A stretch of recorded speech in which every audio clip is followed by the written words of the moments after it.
Victoria, we're all gathered here again. All right, thank you for your patience, everybody, and thank you for coming. I'm going to bring this council meeting to order. The first item on the agenda is the approval of the agenda, and hopefully late items. No late items Oh, today. isn't that wonderful? Watching that. Yeah. Good, thank you. And second, anybody? Thank you, Michael, and all in favor, thank you. I would just say that there is going to be just a little bit of a change on that, sorry, I should have mentioned it. Under staff reports 7172.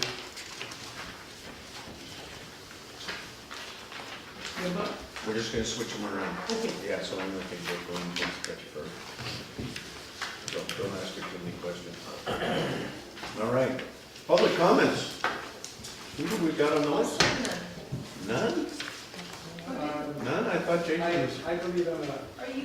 Oh, do I have to sign it? You do? Oh, I'm already being the bad person role.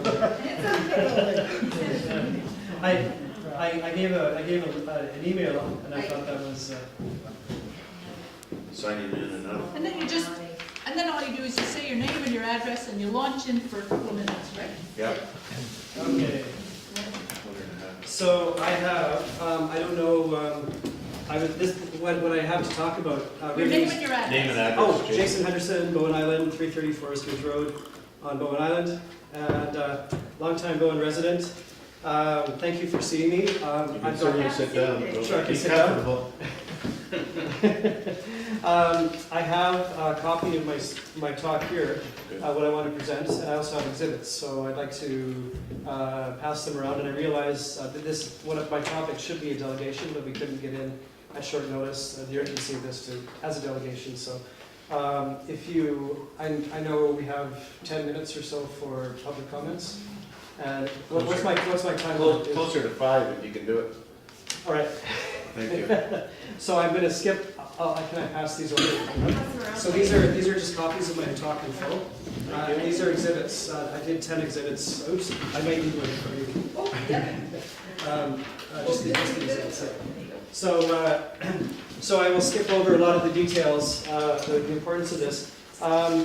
Just a couple of weeks ago, I became aware of a very serious issue that's to Bowen Island, and you've never seen me before, so you obviously know I must feel strongly about this.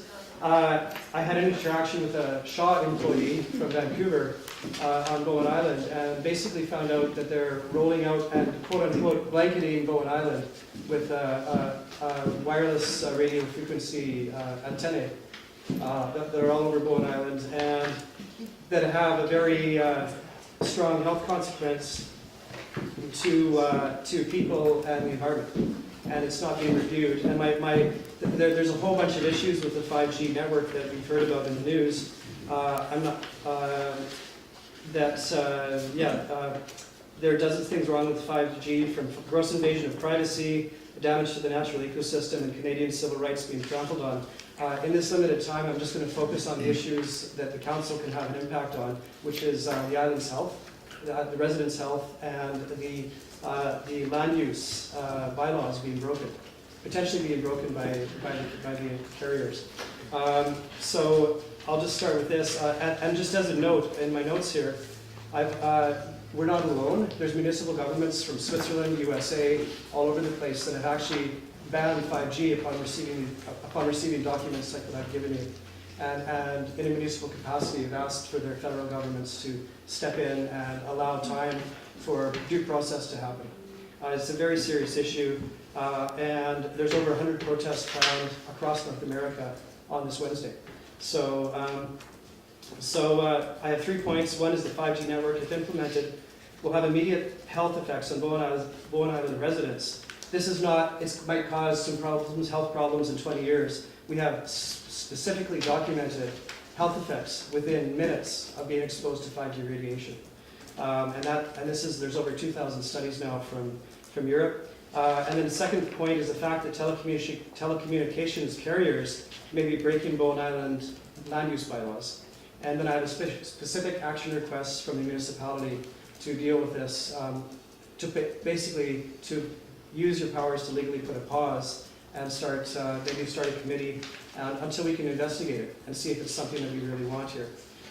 So please see Exhibit A, which is, and I'm just going to skip over the health. So the first issue is health.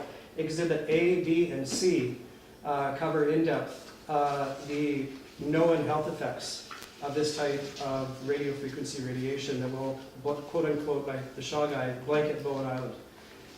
And I've only printed the first page of most of these along with the URL on the top, so you can read them at your leisure. The second, Exhibit B, is from Martin Paul, a PhD from the University of Washington. He has a 54-page report thoroughly documenting the effects on biological tissue.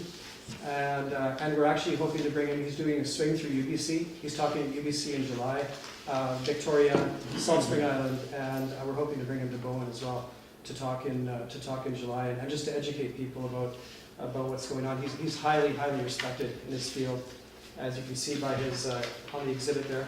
The Exhibit C is the last thing I'll mention. It was the summation of a United States Senate committee investigating the safety of the 5G network.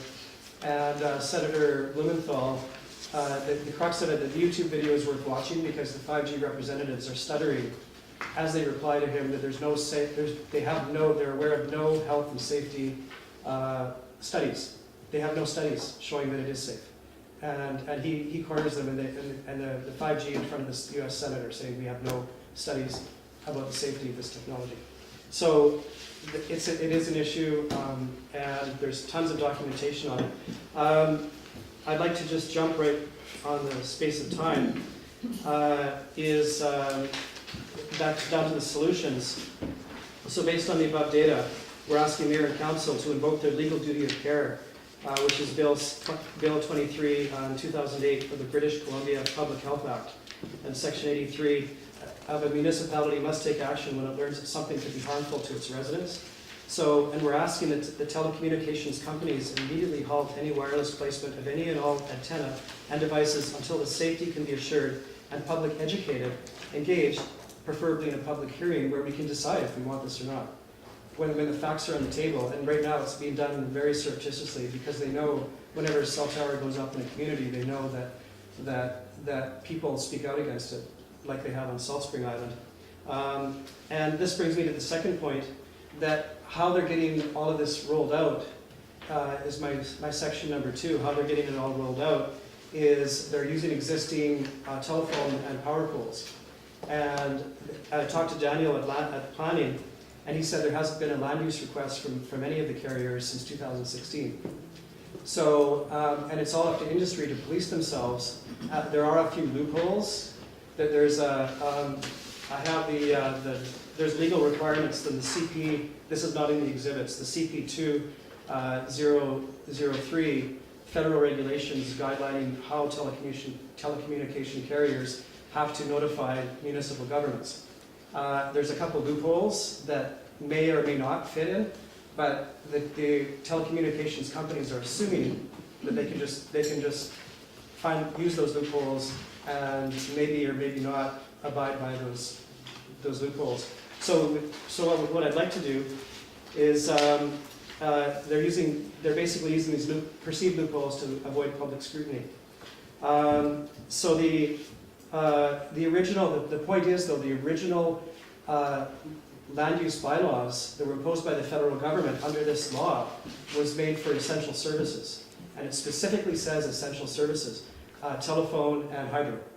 And so the debate would be, is 5G wireless network essential service? So, and that's what they're riding the coattails of an older law to avoid scrutiny from the municipalities or the public. So, and Exhibit D and E are two things which I'll just wrap up with. Exhibit D and E are two exhibits from Salt Spring, and specifically the Islands Trust, where the Islands Trust has developed a framework. Exhibit D is recommendations for transmitting stations on Salt Spring, so that's out of their bylaws. And the last exhibit was in 2000, the Islands Trust produced a long document stating for islands within the Islands Trust that the telecommunication carriers had to abide by these rules.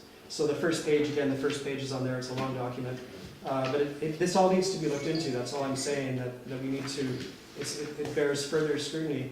And I'd like to just, on my last points on actions, and you can see there's more I can say, more than I can say in 5 minutes here, but we requested the municipality write to Ottawa a letter of complaint to the CRTC that the public has the right to be notified and the right to consent of high-powered radio frequency devices in their communities, which would seem that would be our right to health and our civil right to become informed and make a choice without having it surreptitiously installed and having to deal with it later. We request that from telecommunication companies to provide an up-to-date audit of everything they've done and everything they plan to do, and details on the strength of each antenna and how they can and the height, because have they actually used the loopholes, or have they just in some cases not notified residents? There's very specific guidelines, and we don't know if they've been followed or not. So we want a full audit from them on have they followed their land use, even utilizing the loopholes, and we're just allowing the companies to police themselves. And we'd like a statement that no land use permits will be acknowledged until industries fulfilled obligations of health concerns and a full land use review as per the preceding paragraph, and that the wireless on Bowen Island be stopped until we meet these they meet these conditions. It seems like common sense. That and in talking, there's two very well-known Shaw people on Bowen, and I advised council. I've talked with one of them. He's very open and very friendly. These things are powerful. The stories, and we don't have time here, but the stories that I've heard directly from the Shaw installers, this is fry your eyeballs out powerful. And bring down jet airliner powerful, like seriously, and so it's not just a pocket cell phone or whatever. So it's a very serious issue, and I'm not sure how to proceed. But I'd like to maybe a subcommittee or something on how we can go from here, and I'd be happy to be on a committee, taking this knowledge. And we have some people here that have come to support us, and there's a lot of support from Bowen Islanders. Well, thank you, Jason, Yeah. for bringing this up. I mean, it's pretty scary stuff. We have to obviously look into it, and we will. I can guarantee you that we will look into it and see where it's going. Is the CRTC, did they get involved with this? They must. I've been told from a group in Crescent Beach. There's a lot of people in Crescent Beach very upset. They're having the same situation, and they were suggesting that they're trying to get their municipality to write to the minister of what's the Minister of Innovation it's called now, Navdeep Bains. Okay. And to actually request that it's just a little tweak in the law that because right now they're all coding Safety Code 6, which is very, to put it politely, very antiquated, and doesn't address anything like the power that can bring down a jet plane. So and this isn't part of the maybe I can leave it with you. I didn't get this into this is the crux of the Martin Paul's article on health. Oh, okay. And you can skip the 54-page report, and I only have one copy of this, but perhaps it can be circulated. And this is he summarizes one glance at this should make any common sense person think about this. And, yeah. Jason, can I suggest, council doesn't act upon public comment. Yes. If you put your concerns and your request in writing, we can get it on our next council agenda. Okay. And what I've just done, just to provide council with some background, and I forwarded the correspondence between you and Daniel, so they'll have that as well. Oh, good. I've just sent it to them. Oh, nice. Okay. Yeah, and that's why I brought my letter, and so and if I can be involved, is there a way to get? We'll see how it rolls. But just coordinate with hope. Yeah. Yeah. Okay. Well, thank you Absolutely. thank you Thank you for very much. concerning this. Appreciate it.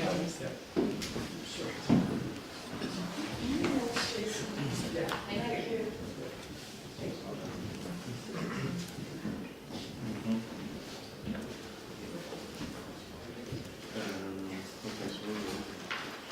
Okay, so we're into the consent agenda. And the Does anybody have anything they want to pull out of that? Okay, Allison, what do you got? 3.2 3.2. I will note that Daniel has had other commitments this evening, so he's not at this evening's meeting to. we proposed a revised wording, Okay. fixing up, it's nothing to, it's just tidying up the Okay. resolution. Council more sent around to Daniel earlier today, just a revised wording. Yeah, And we recommendation just for Daniel, Daniel. it's a Okay. matter of changing the wording on the Perfect. resolution. Okay. Daniel doesn't need to be there for that. And where that lovely graphic in Union Street. 3.4? 3.4. Yeah, is it just rewording? I can't vote against it if it's in the consent agenda. That's for sure.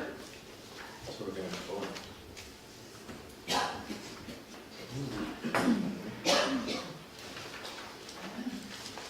That it, Allison? Yeah.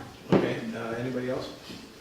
Okay, so we just got those two in there, and we're in section number 10. Section 11. Thank you. And, okay, the recommendation of the council approve the items as outlined in May 13th, 2019 consent agenda with those changes. Maureen and David, thank you, all in favor? Thank you.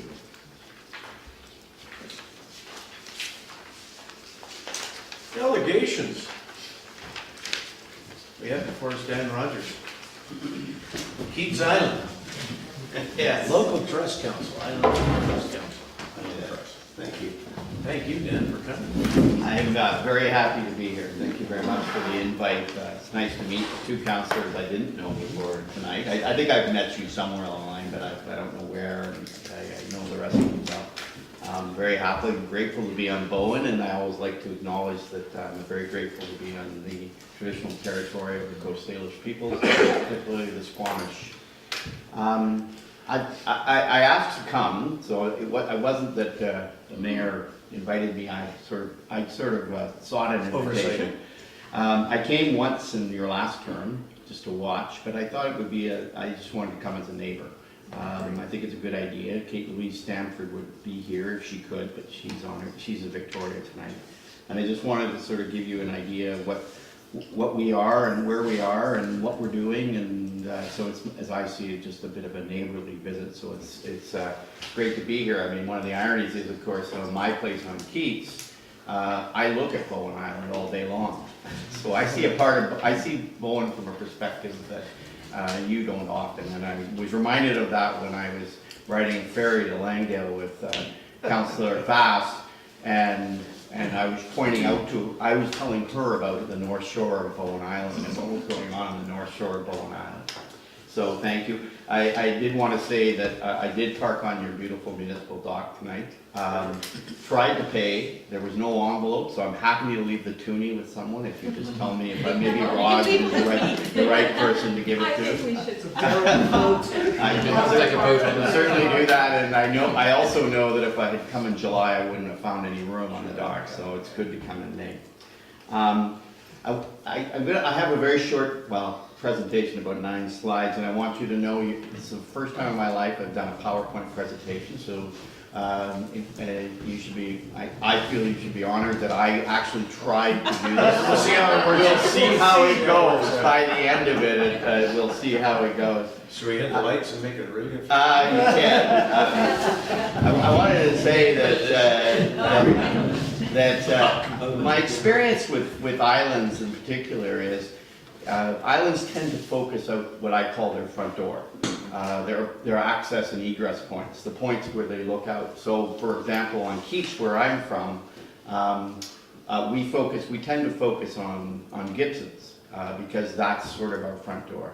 And I know that Bowen tends to focus out through Snug Cove and out towards Horseshoe Bay, and then on to south and east of there. And I wanted to point out to you that there, as you probably know, there's a whole other world to your north and to your west, and indeed all around you. And we are the Gambier Island Local Trust Area, and I know I'm from Keats, and I have convinced most of the Islands Trust to refer to it as the Gambier Keats Local Trust Area, and including Councillor Fast does that all the time. However, it is technically known as the Gambier Island Local Trust Area. So this is your neighbor out your front door. Let's see if I can get this to work. I wanted to just tell you who those are terrible pictures. That's what happens when you copy from a website, I guess, is you may know Trustee Kate Louise Stanford from Gander Island. Our chair is Councillor Fast, and I am from Keats Island. One of the things I want to tell you about How Sound is that within Islands Trust, How Sound has become a fairly potent force. Councillor Fast, Trustee Fast, and I both serve on the executive, so we have 2 of the 4 executive positions. Between us, we chair 1, 2, 3, 4, 5, 6 of the 13 local trust areas. I chair Galliano and Maine and Gabriola, and Trustee Fast chairs our area, and Denman and Hornby. And Trustee Stanford is the chair of the Conservancy. So, so indeed, we're hitting well above our weight for this area, and I can tell you with all certainty that we bring a lot of attention to what's going on at House Sound Alcomston on a basis.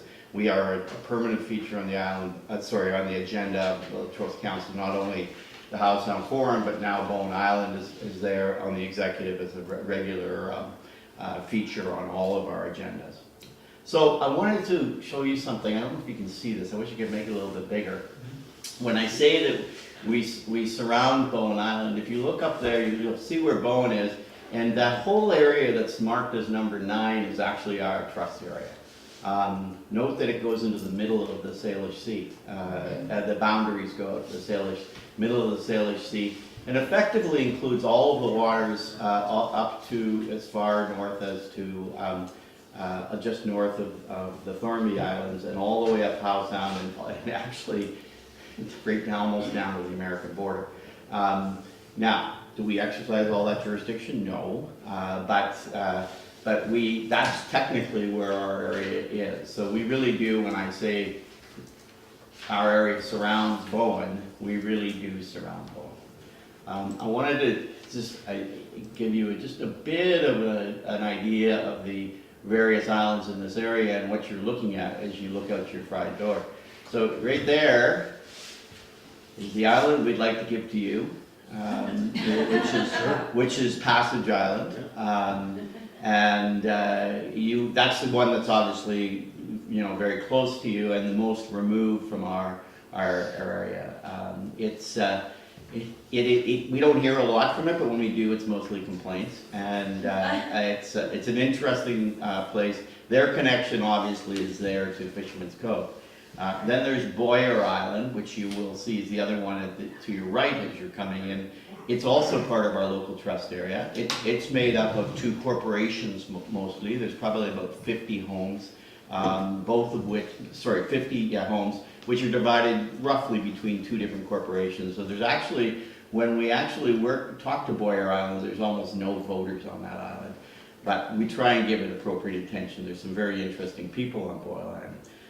Those 2 islands are part of Metro Vancouver, which some people don't know, that those 2 for some reason were hived off to Metro. They're in what's called Area A of Metro Vancouver, along with the University Endowment Lands, which has 98% of the population, so they have trouble getting attention.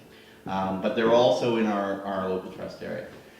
This is Anvil Island, which is perhaps the most interesting island in Howe Sound. If you want to learn something interesting about the history, if you go back 100 years ago, there were 1,000 people living on Anvil Island, and there were 2 fully functioning brickworks on the island.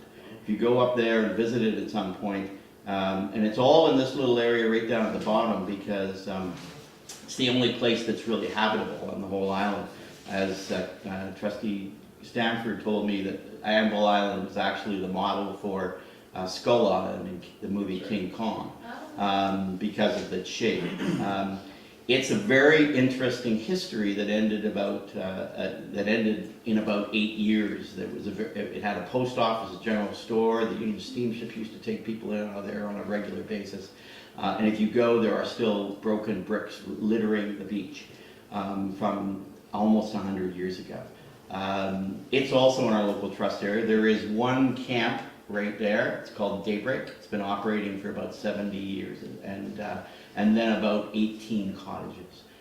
It's also the source of, if you have holly problems on your island, Anvil Island is the source, because somebody who bought the property decided about 80 years ago that it would be a good idea to have a holly farm there, holly tree farm.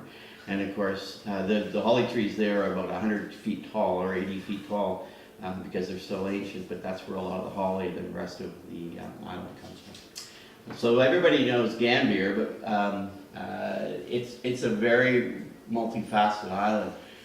Even though we're all part of House Sound, we've all become part of, we've all developed in our own individual ways because we're quite separated. There's not a lot of there's no formal connection between them except right down here.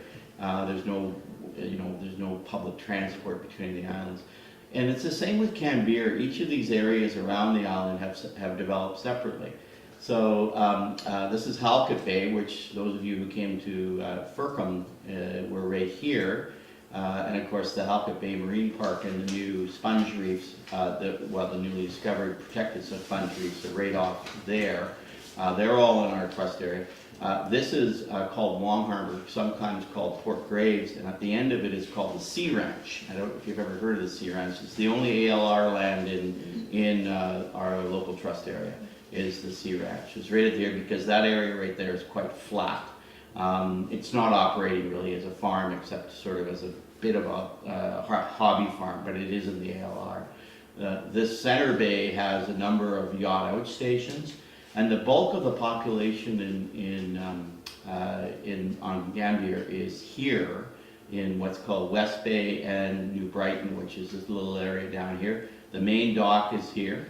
And this is the only part of the whole island that is both on the grid and that has roads that are connected across the island. There's a few roads down here by Fercum, but basically the rest of the island is all water access only.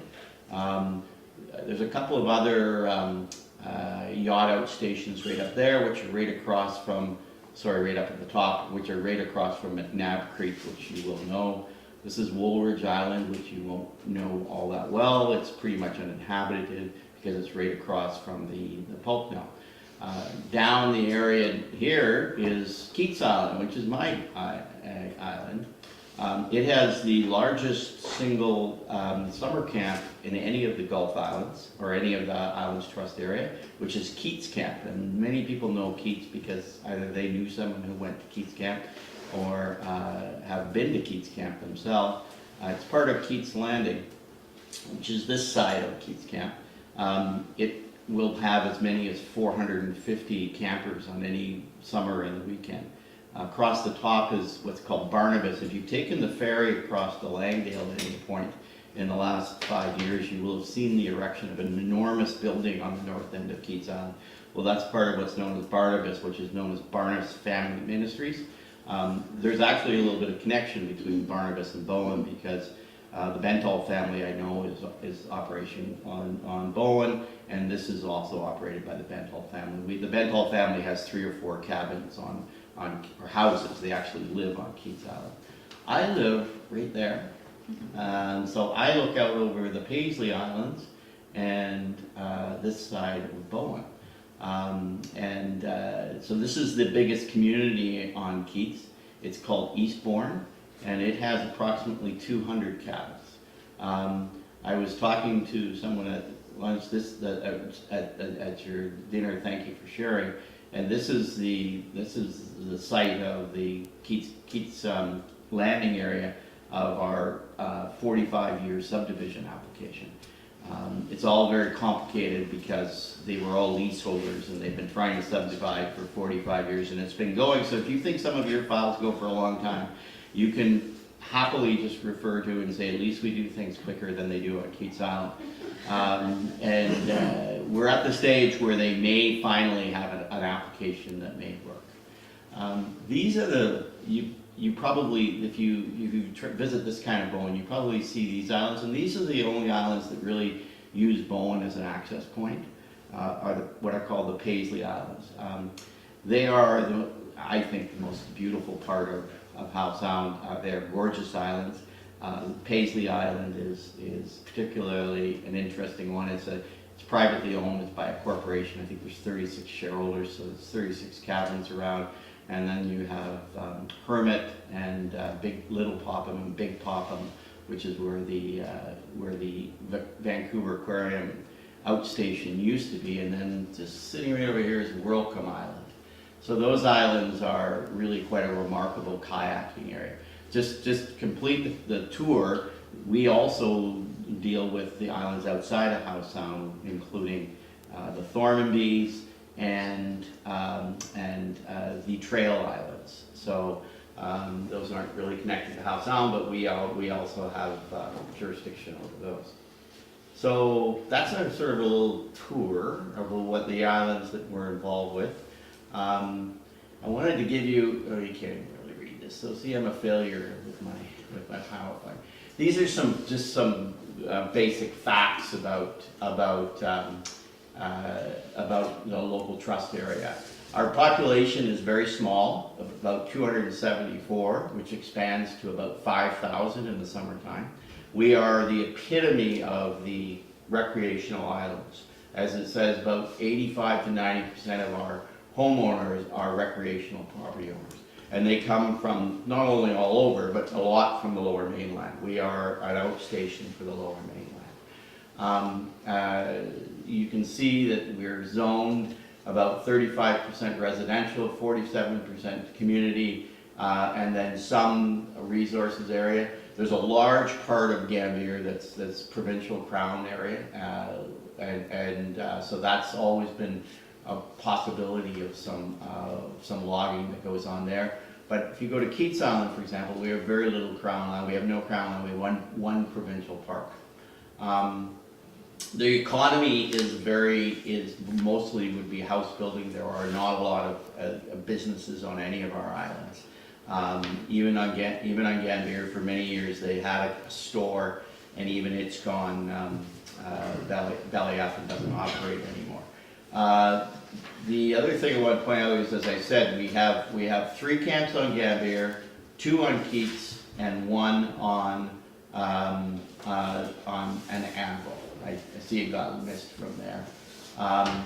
So here's what I wanted to talk to you about: is what do we do as a local trustee? We do the land use planning, which is the zoning and official community plans for the various islands. We have separate land use bylaws and OCPs for Gambier, for Keats, and then a separate one for each of the associated islands. And indeed, each of the islands groups or islands have their own little subsection of those land use bylaws and OCPs. So when we revise those, it can be a complicated and difficult and touchy process. We provide workshops and information on protecting land and marine habitats. We advocate on behalf of residents of the islands on all manner of things, including developments planned in Alkinson, waste removal, roads, and lots of other services. So while we don't deliver services, we tend to be the people that they contact when they want to talk about stuff, because we're the only local officials on the islands.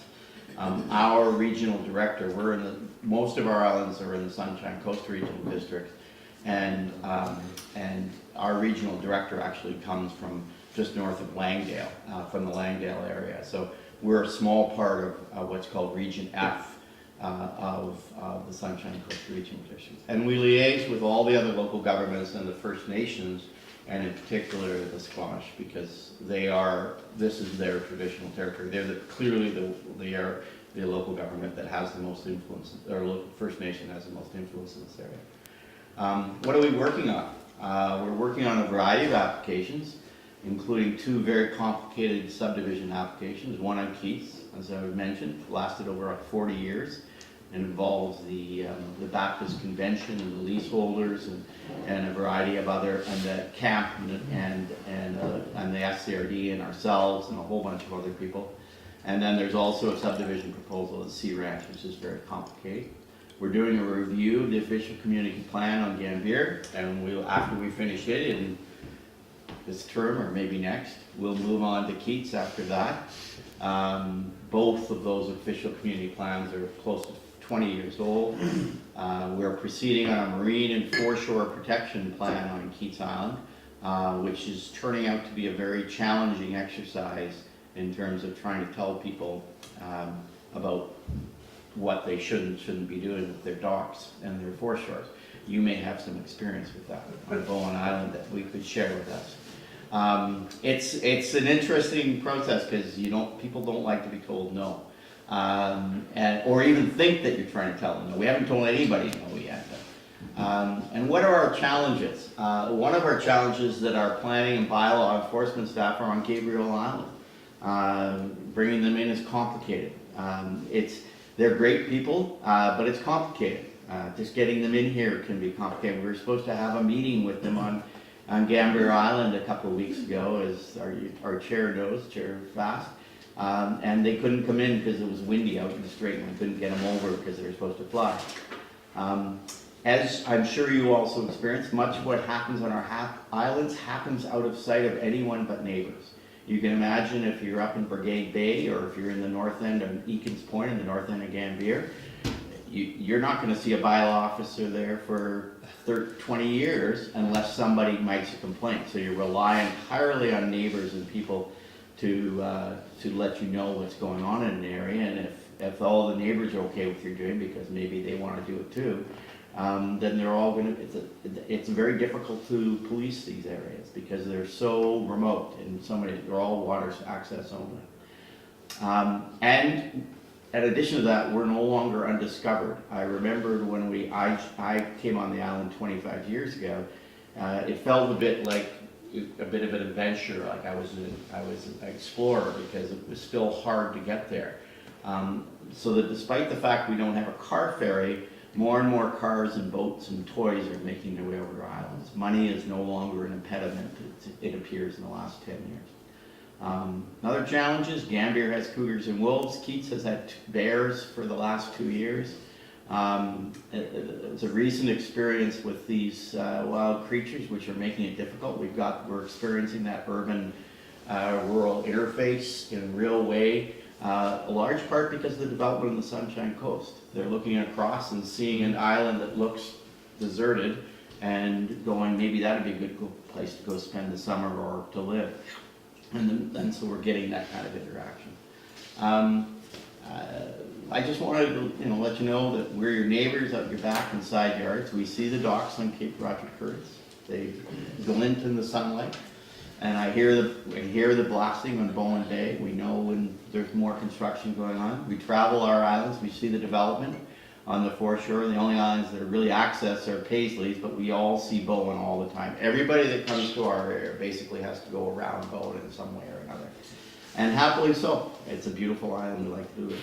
So we're always looking for ways that we can work together in ways that we are not doing already, because our summer is pretty similar to yours. That's actually in the Sea Ranch, a structure in their community on the Sea Ranch, when we were invited for a community picnic. So there's a lot of community events, and I'm always looking for ways for us to work together on issues. I know you have a much more complicated government system than we do, but if there are ways that we can work together, I'd be happy to do that.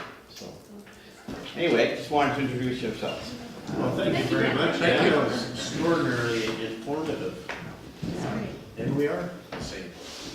Beg your pardon? We are the same. We are. I think we have many similar Variations on a theme. Yeah. Anybody have any questions?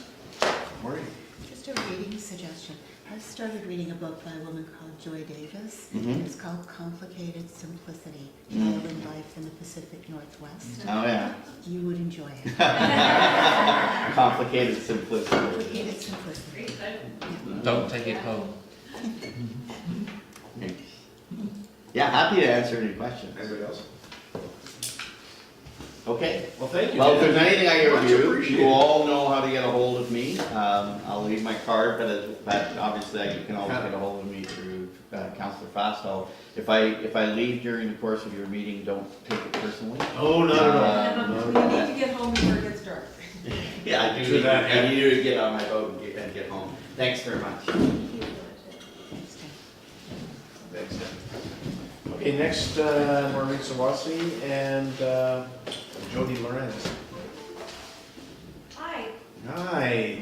This is Everyone. Maureen? Oh, Hello. sorry. And I'm There you are. Jody, for Hi, everybody Jody. who doesn't know. Welcome. Thank you for coming. So Jody's going to give the presentation, but I just would like to thank you all for welcoming us here this evening and to hand out our 2019 Seekers brochures to everyone because they Oh, came perfect. in last week. Hot off the So- press? Hot off the press. They Nice. are hot off the press. And we will leave a box here, yes? Yeah, it was- actually I've got it was another box requested, so. in the car so I can give some to Tess as well. I want to thank Rethink once again for putting together the brochure, which is great. The brochure is a little bit later this year because we did spend a lot of time getting them to upgrade the whole island map. We wanted it to be more useful. So it's got all the roads, it's got the elevation gain, the contour lines, things like that. They are now doing the second project for us, which is going to be a flat sheet map, a double-sided map. So it's going to take those maps, it's going to take the ferry schedule, things. Because these are quite expensive, they cost about 50 cents for us to produce and distribute, and we've been running out the last few years because tourism is increasing.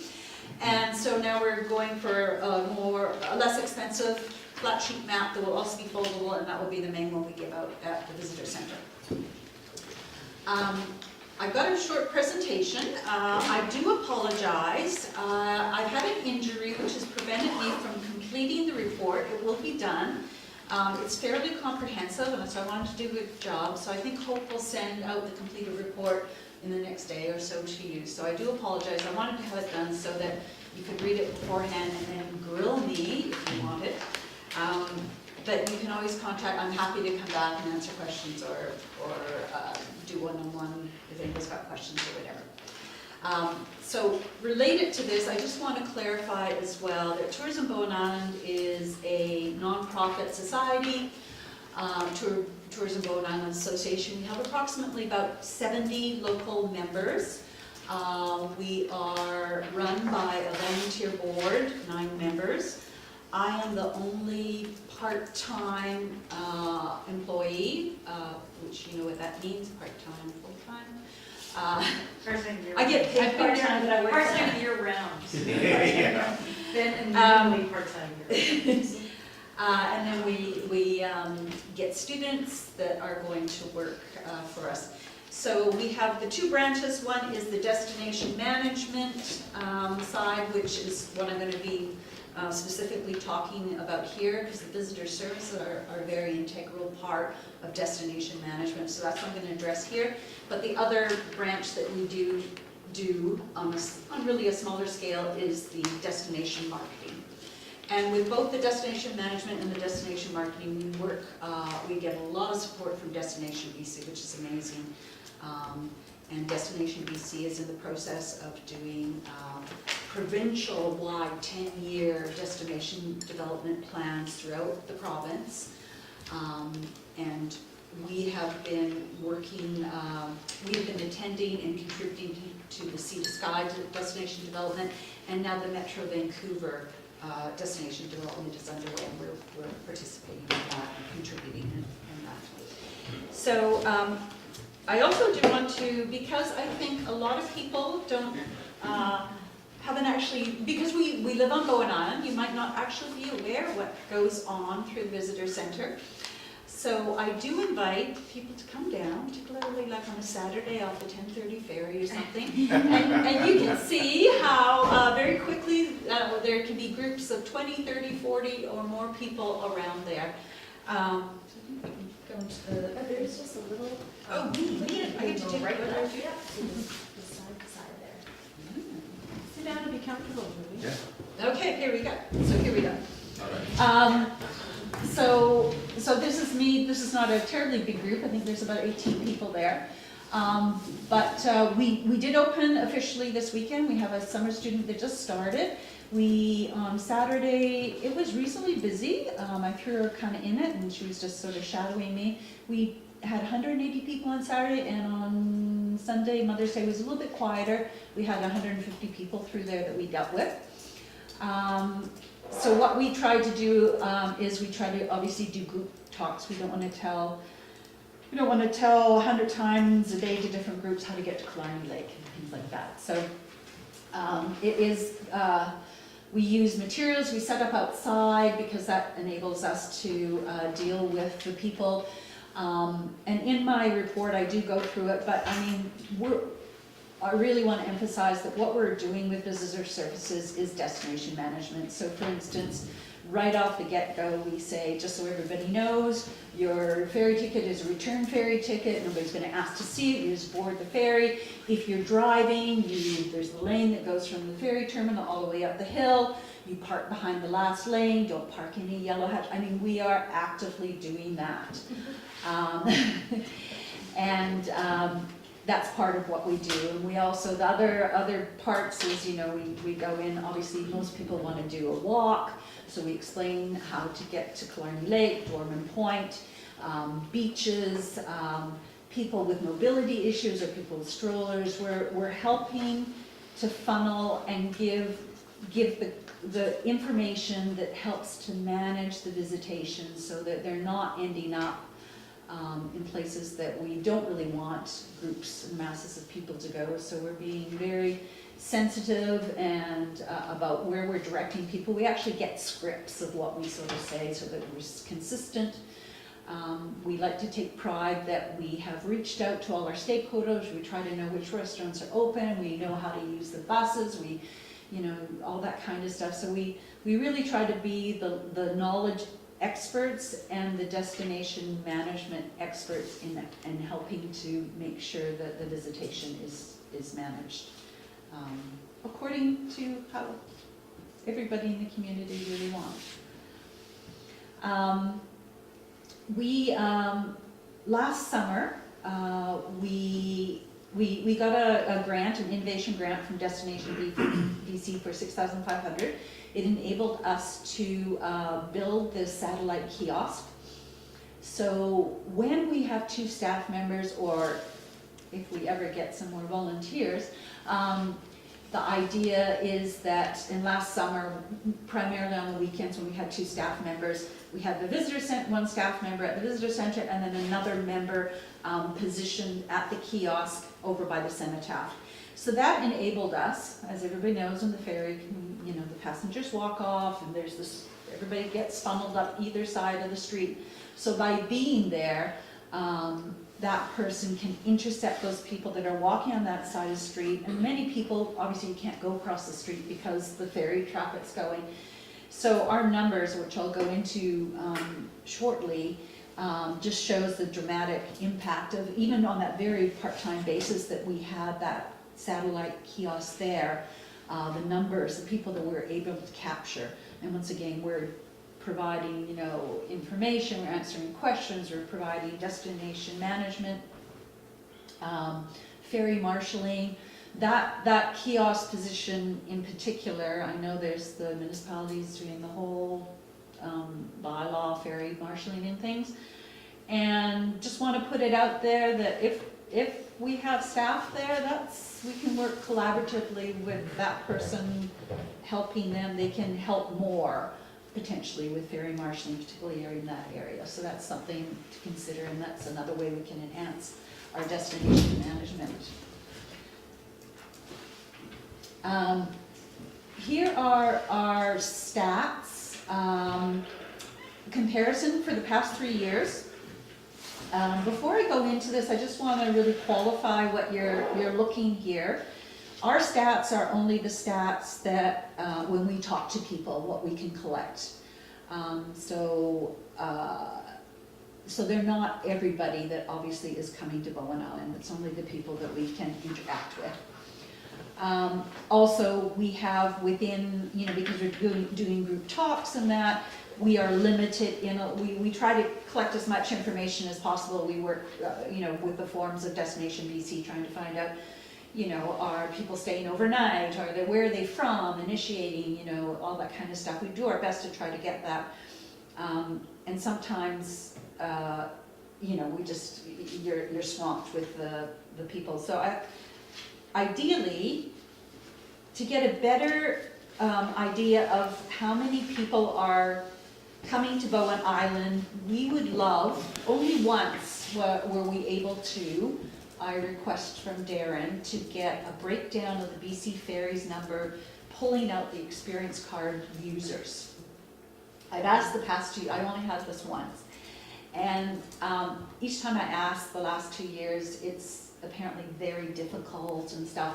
But this is, we would love to get that, and we'd love to get that on a consistent basis, because I think that's our best indicator to try to gauge how many visitors are actually coming to Bowen Island, and to watch that. So, hopefully the Ferry Advisory Committee, if we keep asking and maybe saying how important that would be, that would be ideal. If we look at the 2018 comparison, you can see that our total visitors combined are 21,139, and that's a 47% increase over, so this is the very bottom line here, this is total visitors, 14,352 of the previous year, which was a 78% increase over 2016. 2016 was our first year of operating. We took over from Bylaw. 2017, I'm going to say each year we've gotten better with the services that we provide. We're getting more professional. We're training better, and I think that reflects a lot of our numbers as well. I was going to point out there's that huge 322% increase under 2018 for the event roaming kiosk. The previous year we had a person standing at the corner trying to interact with people. That person was hidden. So that jump in our interactions is a result of that kiosk, which is much more prominent. It's got visitor services at the top. So we really would like to, and as our report goes on, really think that there's a need to try to have more staffing, to have that resource, that kiosk there a bit more, but we're limited in our funding and our capacity to be able to hire people, or if we could get volunteers, but it's very hard to get volunteers. Also, that kiosk is really good at helping to alleviate the burden on places like the Union Steamship Company shop, or the library, or the art gallery. We've only just been able to hire a student and open the visitor center services, but I had the volunteers, and I also had the staff at the Union Steamship Marina saying, when are you guys opening? It's so busy and stuff like that. It really interferes with their ability to do their jobs when they're having to provide visitor services. And it's also not ideal, because I've heard many stories where even people that live here don't necessarily know how long it takes to walk to Killarney Lake, or where Dorman Point is. To my surprise, hiring students over the past few years, it's amazing how many people have been born and raised on Bowen, but their actual knowledge of Bowen Island is kind of limited. So in the early days when I'm always doing training, it's always includes site-specific information. They have to go hike Dorman.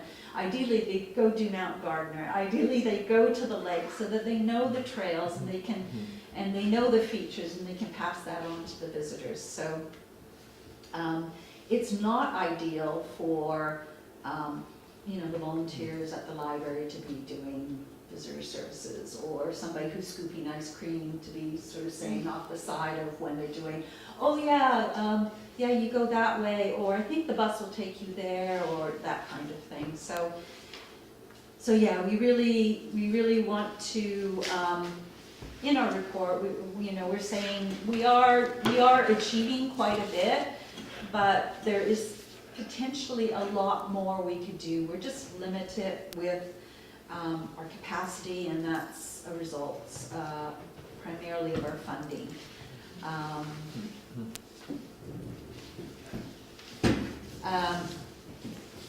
Before I go into our funding, I also want to talk about when we talk about visitation to Bowen and destination management, it's really important to obviously look at our own context here, but you also have to look at the provincial, the geographical. We're right next to Metro Vancouver, and the province. Tourism is going up. Jody, how are we doing on time? We're tight. No, that's okay. I just wondered. I don't know, I'm not actually watching. Is somebody watching? No, right or you gotta think Okay. about wrapping it up. Thank you. now? Okay, all right.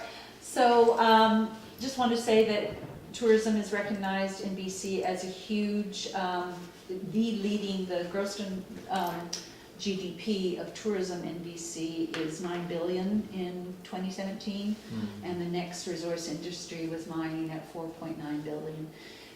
Tourism is projected to continue to grow in Metro Vancouver and BC, and that trickles down to Bowen. So I want to emphasize it's really important for Bowen to get a more comprehensive destination management plan.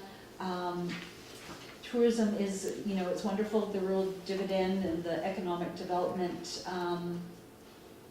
initiative that research is going to happen. And tourism is a key factor in that, and we want to emphasize that Tourism Bowen Island's been already doing economic development work with all the stakeholders, our members. We would like to be involved in furthering that, so we hope we can collaborate. In regards to our license of occupancy that was proposed to us, Hope sent us one because our lease came up at the end of March 31st, and it was, we essentially agreed to the terms, but it's tied to a 4-year commitment of a service agreement of $15,000, and we're making the case that with wages going up, we were given $15,000 in 2016, and the minimum wage was $10.25. It's gone up to $13.85 as of June 1st. The funding has remained static. That means that we're going to have to reduce our service as opposed to the need to increase them. So just giving a heads up, we're going to put a formal, we're going to do a formal application in July for core funding and state our case, and that's reflected in the report. So I appreciate your time, and like I said, you'll get the report, and I welcome anybody's questions, answer anything, or come back and just clarify if there's any issues there. So thank you very much. Thank you very much. You're doing an amazing job. Can I ask, Judy, firstly, thank you. You've given, I think, a fantastic insight to the work done by Tourism Bowen. And when you get the report, it goes a little bit more. Yeah, I know. Yeah. The question is, and it's following a conversation I've had with Maureen, yourself, and Murray Atherton before that, there's a great deal of work on your plate, not just managing the summer, but also the administrative work, growing shoulder seasons, strategic plans, etc., etc., etc. Will your report cover some of the challenges you faced, the way you would maybe like to be structured to help you the best, and what council can do to help you in that regard? Because perhaps we're looking for some input from you. Tourism Bowen has gone on and basically structured the same way since 2016. Just looking at the growth figures, I'm just asking the question and asking if it could be put in your report, not for conversation now, but say, listen, is the current structure up to doing the job? If not, what are your proposals? What are you asking for?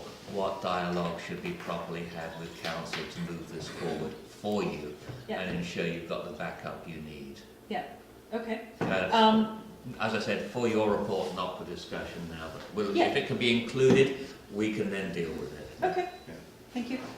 I think we're hoping to, sorry for jumping in, but the new CEDC officer position, that will be something that we can liaise with. Yeah. In that way as well, right? So, yeah. Perfect. Anybody else? Thank you very much. Okay, thank you for your Appreciate time. All right, so moving down to staff reports, Emma. You didn't talk about it. No, we switched it around. Yes.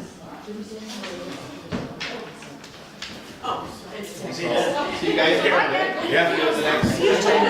Happy voting. Yeah, thank you. the eyeball, but you weren't looking at it. I know. Okay. I'm good to go. We're gonna leave. Thanks all. Okay. Thank you. Oh, yeah, I saw that. I was gonna pick it off before. All right. All right, okay, moving right along.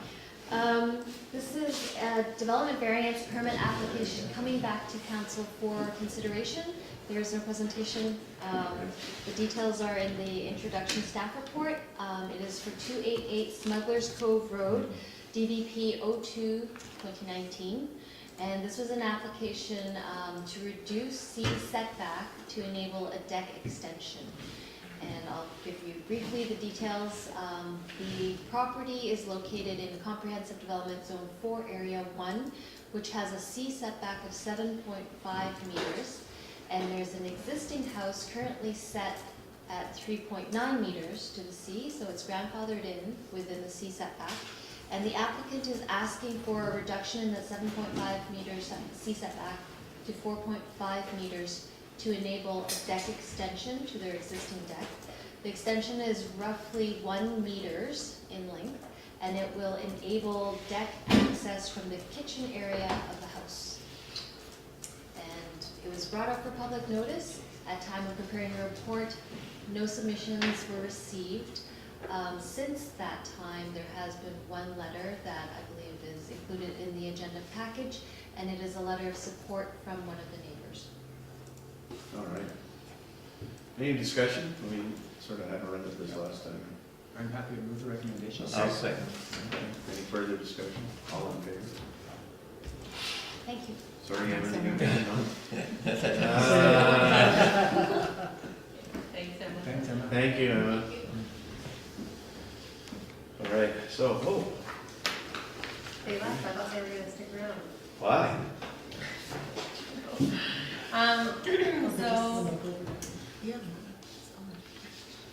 So, they said they were going to, so anyhow, I'll just carry on. My staff report includes 2 license of occupation, one for the Carrying Circle and one for Tourism Bowen Island. So just a bit of background, in 2017, staff formalized agreements with Carrying Circle and Tourism Bowen Island for the use of the Boulevard frontage on Ferry Road. So it's a shared space. And they also, it gets opened up for other community groups to use it. These agreements expired April 30th, 2018. Whoops, I was on maternity leave, we had a change in CFO, so this did not really impact the service of either group, so we're just kind of formalizing them now. So I've prepared 2 new agreements. The only change from the previous years is for Carrying Circle, including an extended term for 4 years, just to reduce having to do them annually, and Carrying Circle had no objection to that. They were totally happy with that. I did the same thing for Tourism Bowen Island, and after sending them for review, they advised that they were going to be submitting an application for the community core funding, as they just mentioned. So they said that they're not prepared to enter into a 4-year agreement at this time. So I revised the license of occupation for a 1-year term. Councilor Morse did notice a typo on page 205 of the agreement under section 6. So he's just saying for the fee for service, it would be $15,000 for 2019, not for the 4 years. So with that, I'm recommending just a 1-year term for Tourism Bowen Island and a 4-year term for Carrying Circle. So, 0.6 fee for service in 2019. You've got 2017 in the revision here. Yeah, she just corrected that, that's what she said. Oh, no, I think you're looking at that was the old license agreement. Sorry. Yeah. Roll myself Okay. down one more. So the fee payable to Tourism Bowen Island is included in the 2019 operations budget, and so the rent payable by Carrying Circle and Tourism Bowen Island is $1 per year. They're also required to provide proof of insurance, naming Bowen Island Municipality as an additional insured, which I've confirmed for 2019 they both have that. So that being said, I'd like authorization to proceed with these license agreements for 4 years for Carrying Circle and 1 year for Tourism Bowen Island. I just have a quick question. When Yeah. you say community core funding, do you mean the core multi-year funding? Yes, sorry, it's such a long title. Yeah. Well, I Community just want to make sure I organization was thinking about multi-year the same funding, thing. that's correct, yes. And can you explain what the difference is in how the money's handled, or what's the difference? I would defer to Raj, who knows more about that than I do. So basically it comes out of the same pot of money. It's community grants money. So whenever we award a core funding grant for 4 years, we would be taking that much funding away from those organizations that apply on an But right annual now, basis. they're not under core funding, are they? Core They're not under multi-year core funding currently. That's my There's only question. two organizations under core funding currently, and that is the Museum and Archives and BYLAWS. Those are the only two organizations we have core funding arrangements with. Thank you, that's good. So that is why then they're applying for a community, under the community grants right now then, for until we have an application in. We'll wait till we get an application. Okay. The requirements under core funding are also quite stringent in comparison to community That's grants. right. So the main difference between the core funding application is an organization should be carrying on a function that would otherwise be carried on by a municipality in other Jurisdictions. jurisdictions. Raj, have they, Tourism Bowen applied for our community grants that are coming forward to the community grant committee on Wednesday? I believe they have a grant application in there. I mean, but I'm not entirely 100% sure. So That's what you I can answer that, but that was my view, because Yeah. I've reviewed that file, and they do. And, okay, so it's a little bit complicated, sorry to digress, but they have, and really you would think, because they're an ongoing operation, and I recognize the stringency, by the way, but they do provide a service. If we had no one to greet anybody at the dock down there, we'd probably have to organize it ourselves one way or another. So if, let's say they were applicable for core funding, and that money moved to core funding, that then would reduce the amount in total then. Yes, absolutely. Yeah. Okay. Maureen? Sorry. Got me on the list. Right here. I'm just a bit confused about something in the license of occupation agreement. Maybe this has just gone by me. On the second page, point 6, Which one are you in? it's page 17 of 20 in the PDF from the HTML. So you're in the tourism. The tourism one, yeah. So point 6 says the municipality agrees to pay Tourism Bowen Island the following fee for service in 2019, 2020, 2021, and 2022, $15,000.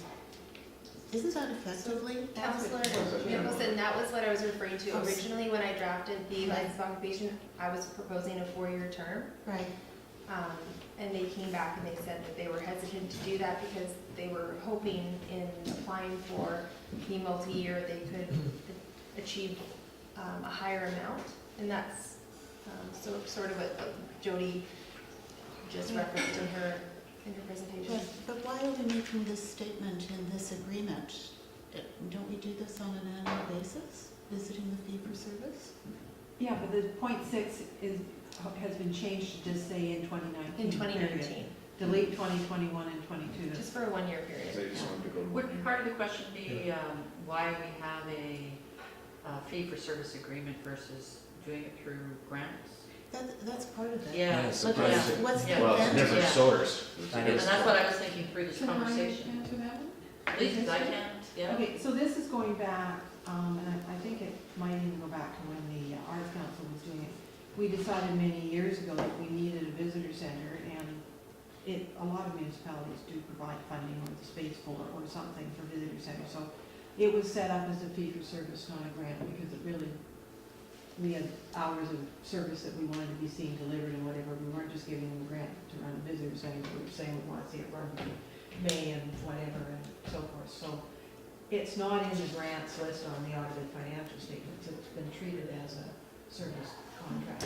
Schedule A outlines sort of, And Schedule A, as Hope said, sets out a bunch of criteria for terms. I guess my question is, if this is a one-year agreement, why does it lay out terms for 4 years? It doesn't. It's just Doesn't. when I revised it, when they said they were not interested in a 4-year term, I just missed that.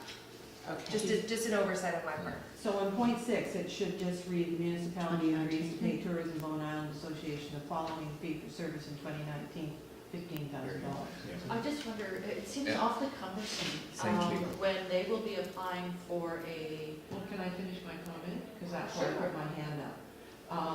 It's always been a fee-for-service agreement, and I think what they've misunderstood the Fort Grant, the Arts Council. That they would be quite happy, I'm quite sure, to have a 4-year rent and a 4-year fee-for-service agreement. They just want to know that they got more than $15,000 for more than Listen. for Can I- more than 1 year. Can I suggest that we don't know that, because We do. unless you We want do. No, to. I specifically asked that the other day. Yes. Well, it just seems to me that we could wait until they apply and then ask the question. Well, what I guess They it's- have applied, this is the point, they've applied through the grants. So there's a slightly strange situation, they're getting a fee for service, Service, yeah. which isn't really covering their costs. So they're now making a grant application. But that's for 1 year. For what I know, because they say, well, if they don't get it, they so on and so on. I would really rather say, look, they do provide a service. And if they didn't provide the service, to answer your question, I think one way or another, we would have to No, provide that I would service. say other volunteer community groups have offered that over the years, from the Bowen Island Heritage Association through BYLAWS, and now most recently this group. Well, in the interest of time, has anybody got any problem with us having a 1-year service agreement? And because of what business if we And we deal just- with the Caring Circle? Their community grant is coming forward. Maybe it's a conversation between Raj and Maureen and Jody, but I just know that this is confusing me and, But they need to know they've got $15,000. but it's in the 2019 budget. So maybe perhaps it's just a resolution of council tonight Well, I guaranteeing think- that they yeah. have Well, the but 15,000. can't we just... I think they know they have the 15, they want more, they're saying I it's know not that, but adequate. that's the other grant application. At this point, they are occupying the cottage, they've opened up the visitor booth center for this year, and they've hired some students on the assumption that they've got a 15,000. So doing this, as we've done for the past 3 But or we 4 didn't have one years, in place last year. well, we as forgot. Paul said. There was one the year before, and there was one the year before that. I know, but well, I'm just saying it, not having this adopted this evening doesn't jeopardize their $15,000 Well, I guess funding. what's wrong with just having this the same as it's been in the past for the 15,000 for 2019? I haven't seen the grant application because I'm not on the grants committee, but I'm assuming they've asked for something to top the 15 up They to have it. Yeah, so that's a totally different thing. 5,000. Yeah, yeah. Yeah.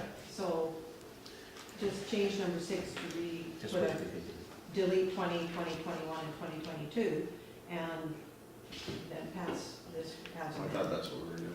Yeah. No, I'm just, the Community Grants Committee is going to meet 2 days from now, and we'll be making a decision on their $5,000 grant application at that time, so they'll either have it or they won't. That lends clarity to this. I mean, if what this grant application is saying is we're providing a service and it actually costs us another third again, that's a discussion council should have. Otherwise, they're going to be in the soup. They'll only have 15K that we would approve tonight, whereas we may need to Because revisit this. what I'm thinking is that if it's a fee for service, then it shouldn't come out of that community grants pot No, at all. certainly not. But even the 5,000 that they're asking for, so I would suggest we, you know, Can I suggest that, sorry, I can't see the actual is there a draft Two resolution? parts, you can sever it into 2. There are 2 separate recommendations. Sorry, I just don't see it on this yellow sheet. So what I'm going to propose is that we defer the Tourism Bowen decision till the next to May council meeting. 27th. And then let's deal with the health, The Caring Circle. thank you. Yeah, So, actually, I have no problem with that if it gives it longer. I would second that, given that it gives us, let's get Caring Circle looked after, tick that box, let's move Would you on. like me to read the recommendation? thank you. The council authorized the corporate officer to execute the license of occupation agreement dated May 1st, 2019 for the Caring Circle for use of the cottage space at 432 Cardina Road for a 4-year term expiring April 30th, 2023. I'll move that. One second. Further discussion? All in favor? Thank you. I'm sorry, what I want to say is, what I think that Tourism Bowen Island should be doing, not having looked at their application that's coming forward on Wednesday, is they should be applying for an increase to their fee for service. That's not coming out of Agreed. community grants funding. Yeah, Thank and you. I think. And that's what we need to clarify for. Communication misunderstanding. Yeah. Because I know they did write to Raj back and before the budget was done. But just to asking be for fair to more our, money. to be fair to our other community grant applicants, Yes. and knowing Here, that here. this is separate from a grant application. Yeah. Absolutely. As they're not in the room, how would they know what is the best approach? I completely agree with you, by the way. What is a way to make that happen? I think we need to look at the application that they have coming forward for Wednesday to see exactly what it is for. Sharon And if it's has an that. increase, if it's for an increase to their fee to service, we need to pull that application and deal with it on the Thank you. 27th. It says it's for satellite employee wages. Okay, which is part of the fee for Yeah. service Yeah. agreement. So my motion to defer, does it need a seconder and No, to I be don't- passed, I or don't- do we No, just we're do it gonna- automatically? It's not. No, I on the think table. let's, no. I move No, that- can't we just say that this item's been referred to a future? Oh, I like, Hope and I I like can read it. resolutions. Okay. It helps flag it for the next meeting. I move I can read that- it if you like. Thank you.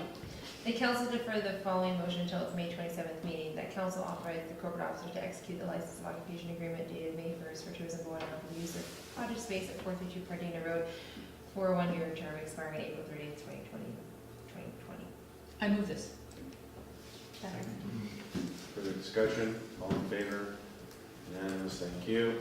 We'll have a conversation with Tourism Bowen Island, but I think what needs to happen is a revised recommendation for a fee for service for up to $20,000. Yes.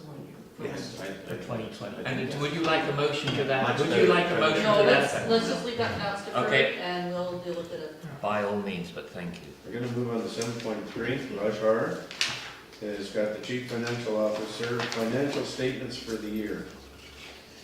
Thank you, Mr. Mayor.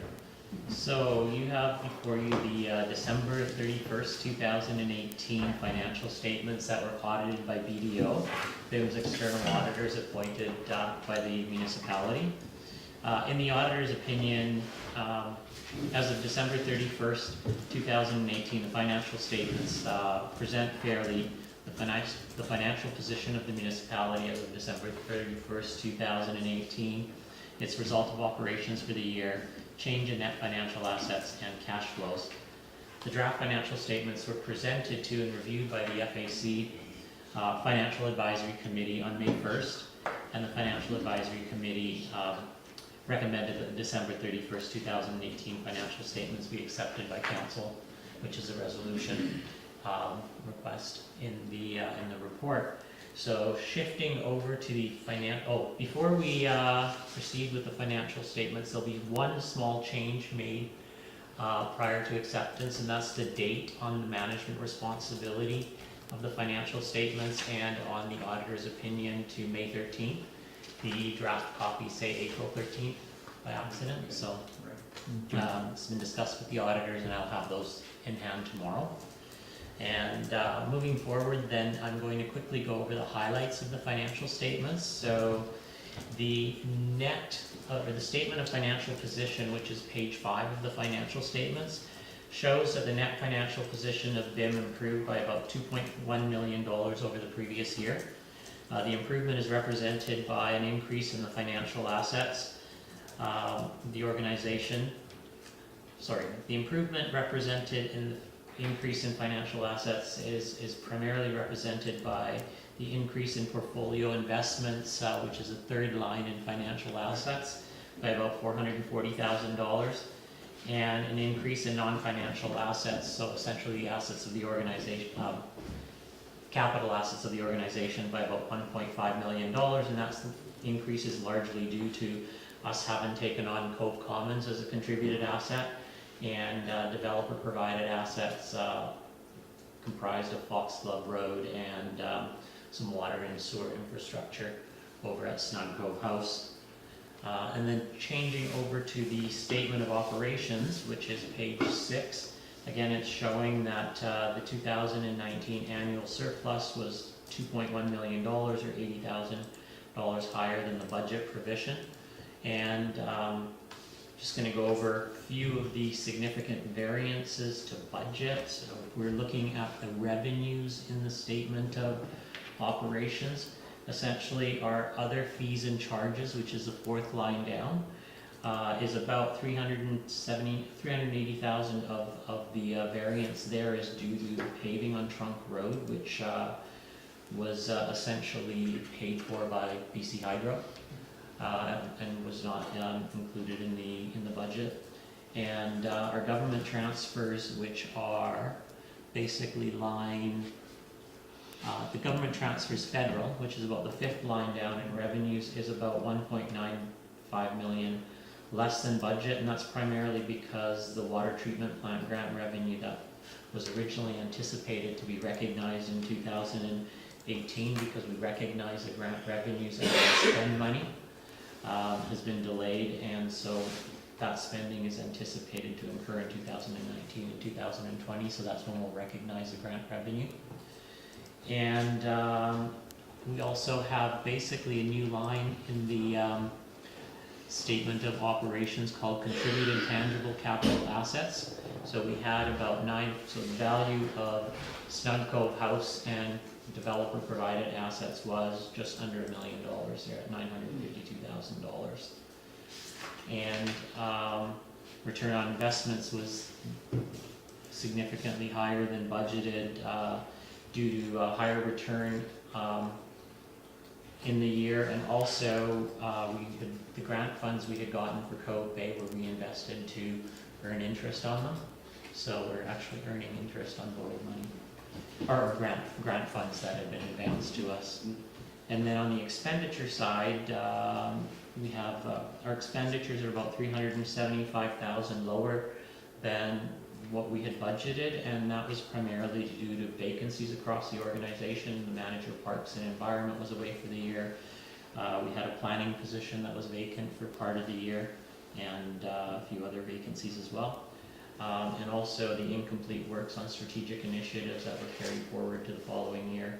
And we had some savings in third-party contractor and consultant services throughout the organization. And that, in a nutshell, is kind of our statement of operations and our statement of financial position. I'd be happy to answer any specific questions anybody may have. Just a clarification, really. What you mentioned Foxglove Road as an asset. What is that? Essentially, Snug Cove House, the road between the two, the bottom layer and the top layer there. Oh, right, gotcha. Okay, that thank was you. paid for by Snug Cove House, so that's. Thank you. Well, Field used to be called Foxglove. yeah, I guess. But devastating. Anybody else have any questions?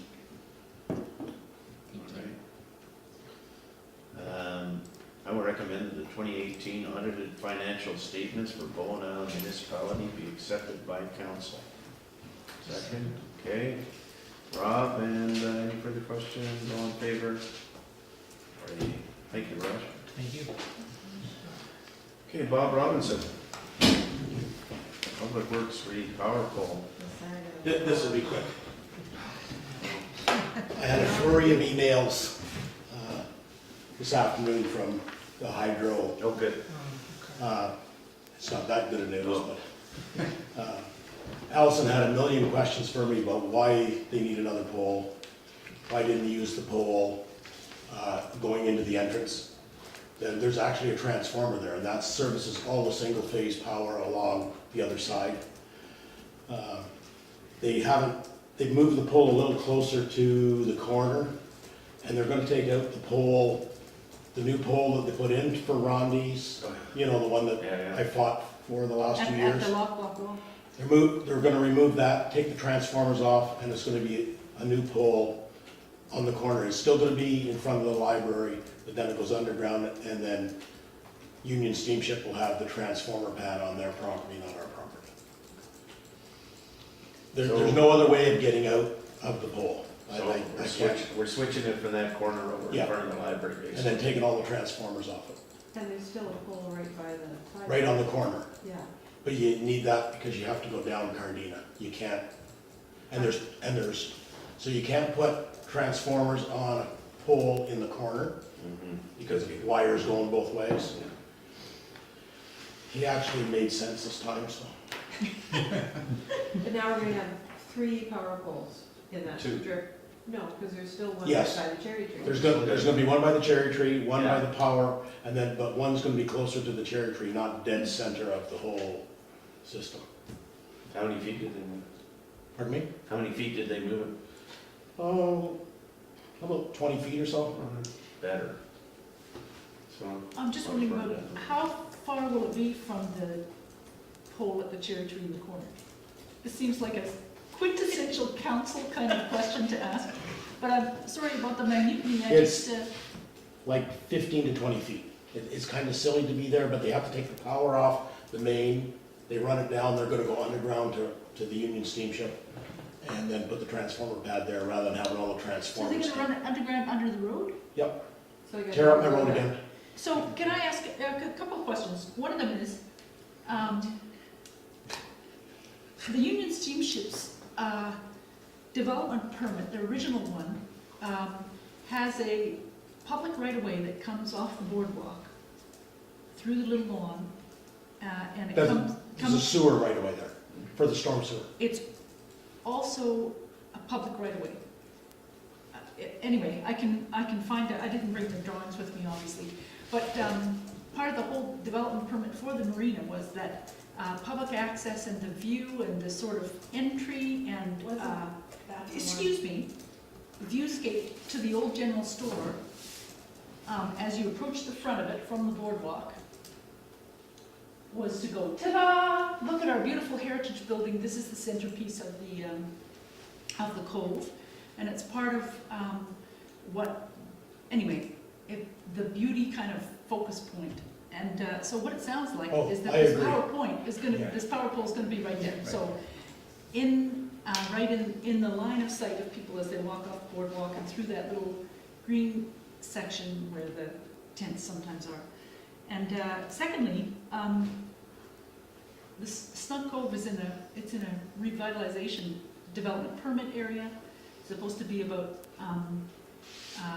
beautification, and this is what the design guidelines that we talked about, the Snug Cove design guidelines are all about. It's making it, is keeping the cove's unique character, which I would say the Old General Store is a main feature of, and also not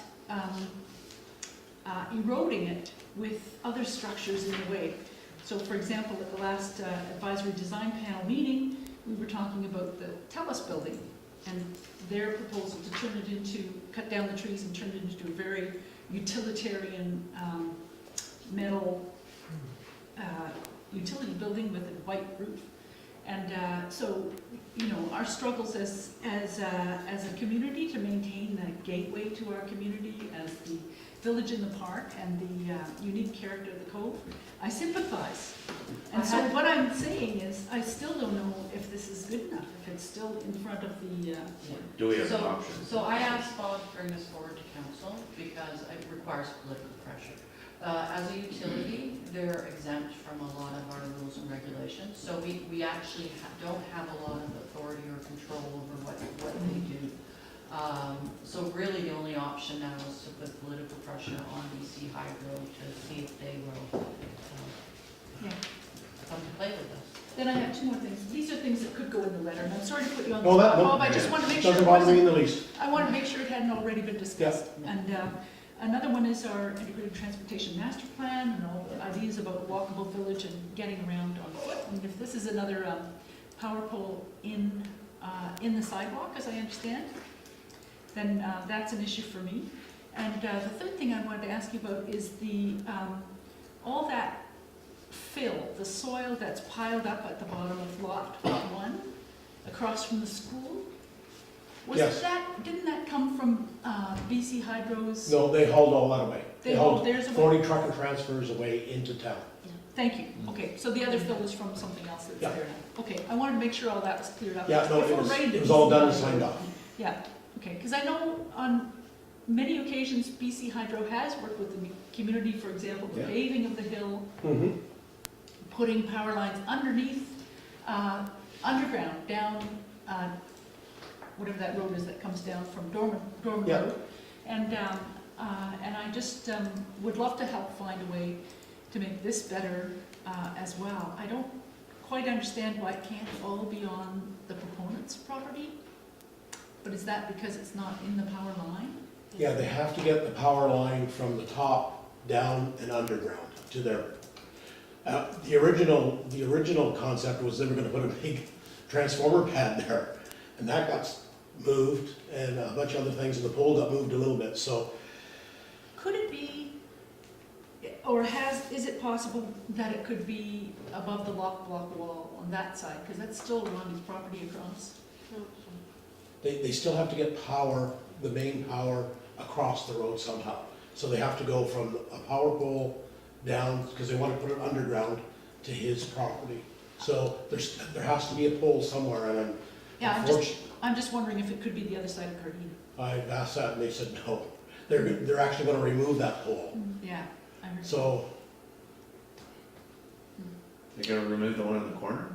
yes, Yeah, okay. So what we're being asked to do as council is to exert political pressure. To do what? Yeah, what would be the, Because this it is doesn't what sound to I'm me trying like to there's get an at. alternative. Yeah, what's plan B? you see, I thought there was a plan B, but after talking to him and the emails today, I don't think there is a plan B. I'm not sure if we can do anything. I was hoping that they would just not do the pole and go some other place. And he's explained all of his options now, he never did before, and he just showed me this new drawing today, so I'm afraid that I don't think there is a plan B. Will it affect the plans for the sidewalk on No. Cardina? No. Okay, so it's not interfering with No. that? Why are they doing that? What, all of a sudden, they want to put up a new pole? Because they need more power for the Union Steamship, for the new buildings, I guess. Yeah. Yep, okay, so, all right, there is a need for new power, so we know they didn't wake up one morning and say, hey, gee, we haven't No. put a pole lately in Bowen. And this is my idea of the day. Set them late. Let's get back involved, no. No, well, so we know they need to do it, and what you're telling me, that even with the best will in the world, everyone on site, this is a heck of a hard thing to do differently, other than what is proposed there. They've changed it about 3 times for me, and this is the last one. And I didn't have any of this information until tonight. I just got it, he just, when I sent a letter saying Now, I'm there sure was the some council leverage tonight. that we could apply last week when we talked about this, and that leverage is, Allison? So the pole that you sort of built the crosswalk around at the corner of Yeah. Cardina is now going to be removed? And the overhead line going across is gonna be removed also. Okay, well, Okay, that's so one win. that's one positive. Is there any chance they could put this new pole right beside the other pole that's beside the cherry tree? I don't think so, because the power, where it goes down from the cove, and then part of the power turns left and then goes to the, it's not big enough there, so they need the main power. Yeah. And this thing is going to be in the sidewalk or in the garden? No, it won't be in the garden. So how people... It'll be lined up exactly, because they have to put it underneath where the lines are now. So the sidewalk is going to it would be difficult for somebody to get around in a wheelchair or whatever, or a scooter, because they're not going to fit on the sidewalk, and there's a little bit of a slope in the grass, not like it is further up the road where you can actually go on the grass. Like, I'd like to get them to widen Yes. to go around the pole, because it's our property. Yeah, so that might be, Yeah. to make sure there's adequate sidewalk space there for scooters and wheelchairs. I have a question, if I may, Mr. Yeah, Mayor. go ahead. I wonder if they're aware that BC Ferries is planning to put their new ferry building down closer to the water, and whether that we might be looking at another pool in a year. And I wonder if it might be worth either yourself or referring them to BC Hydro, because it seems to me that that's another big development that's gonna happen over there. We don't know exactly how big, but I thought there was something earlier about power going over to the, or maybe it was sewer, I don't know, to the new Ferry building. And that planning process has already started. So I think that might be a question worth asking. And this relates to my question about could the power pole be to the water side of Cardina? And the second thing is, at some point in the future, the library would like to have the opportunity to take a sewer line across the road. And I worry about having power lines and things already digging up the road for it, but also like the storm drains and things you were talking about, it complicates things for municipal buildings. We've got quite a bit, as Raj has just talked about, we've got quite a bit of value in our infrastructure down there in terms of the Cove Common and the library and the works that we're doing to improve Cardina and the whole walkability. So those two things I thought might go into whatever letter, and maybe there's some questions there about what would the new Ferry building need in terms of hydro. The planners at BC Hydro, BC Ferries may have some idea already. One more thing is it might be worth checking with the Union Steamship about their time frame for rolling out all of those float houses, because if they have a 2-year or 3-year time frame for building them out, it could result in that they may not need as much electricity and so forth right now. If they were thinking of a 3-year plan to build those, then maybe it can tee up with the Ferry With BC Ferries. Yeah, that's gonna be a hard one to put together. Yeah, they're really valid points. Anyway, we'll just write a very disappointed that letter to Hydro. Well, I think it could be encouraging them to talk to BC Ferries or some, I don't want to wreck the relationship, the good work that they've They're obviously trying to help. and that, you know, I just, They're fairly intransigent, those guys, I know that for sure. Oh, maybe it's They've a got their rules conversation and that you regs. and I can have with BC Hydro. Well, just a bit about how soon does this need to be done by? Because we don't want to dig the road in the middle of the summer again. Yeah. or moving the pole. in I another- haven't, there's no date on this, so I don't I'm think not that sure. urgent. Well, that's what we need to find out. So I'm wondering if we should find out how urgent it is, and maybe there's more talk that can be done about just future planning for hydro lines for that whole area. Because when we took that new ferry building, forgive me, I haven't seen a map or a sketch. Do we know what this is? No, This is just something out there at the moment. But they start. No, it's Yeah, on the they- timeline, and It's on then the start. timeline, and community they're starting their consultation. consultation this year. Okay, that's where the washrooms are right now. Yes, that's correct. A bigger area. Yes, More stuff there. Sure, sure. Probably needs more power. And my understanding is it would be modeled after the ferry buildings in other small communities like Denman, so you go look at Denman and see. And indoor. But also, you know, just to speak, I don't know if the library's been in touch, but the library and the Cove Commons have been working and raising community funds, as you know, donations for the last few years and the grant money, to increase their beautiful building down there. And we're talking about putting in the landscaping and things Yes, like that to yes. finish the project, and then to have this new power pole kind of right in the front. So maybe that could be mentioned. in the- It's like that. Yeah. Okay, but how do you, what are you suggesting for how to handle that? Ken? Well, there's just a recommendation that we write a letter, but I'm not sure that maybe. I just wonder if the letter should involve BC Ferries, you know, So I think we they're need to flag anticipating. for them. One, we need to find out when they plan to do this work. Well, I can't see that it's that urgent, but. It they first wanna come do it across this my time. desk like in March, and then I didn't hear anything for a long time.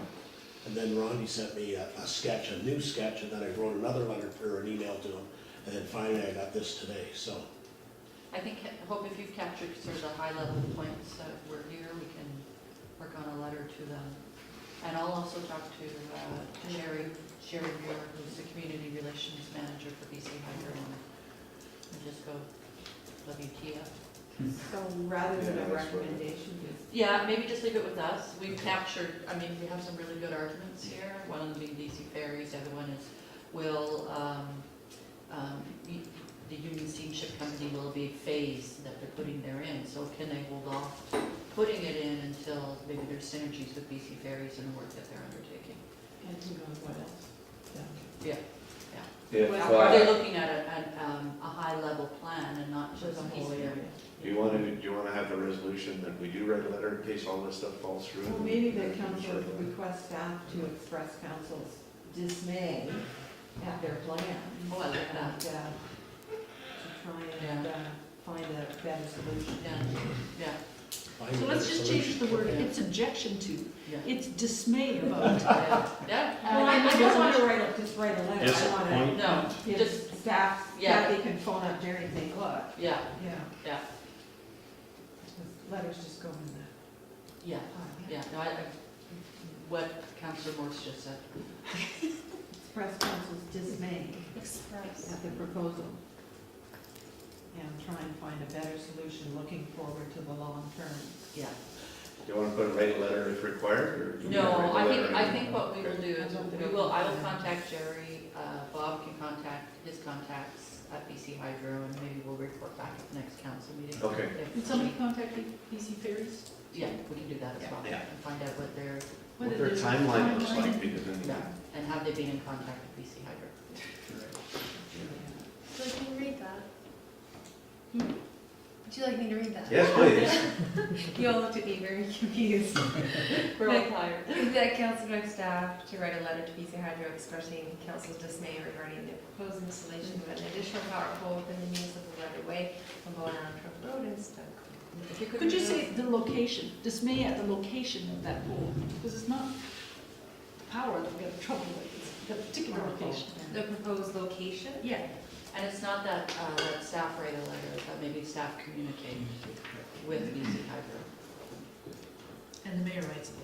Well, I think we just save that meeting. Okay. Just in our back pocket. Save the big guns. Yeah. He's got his notes already. There you go. Okay. I move this. Okay, second. Thanks, Allison.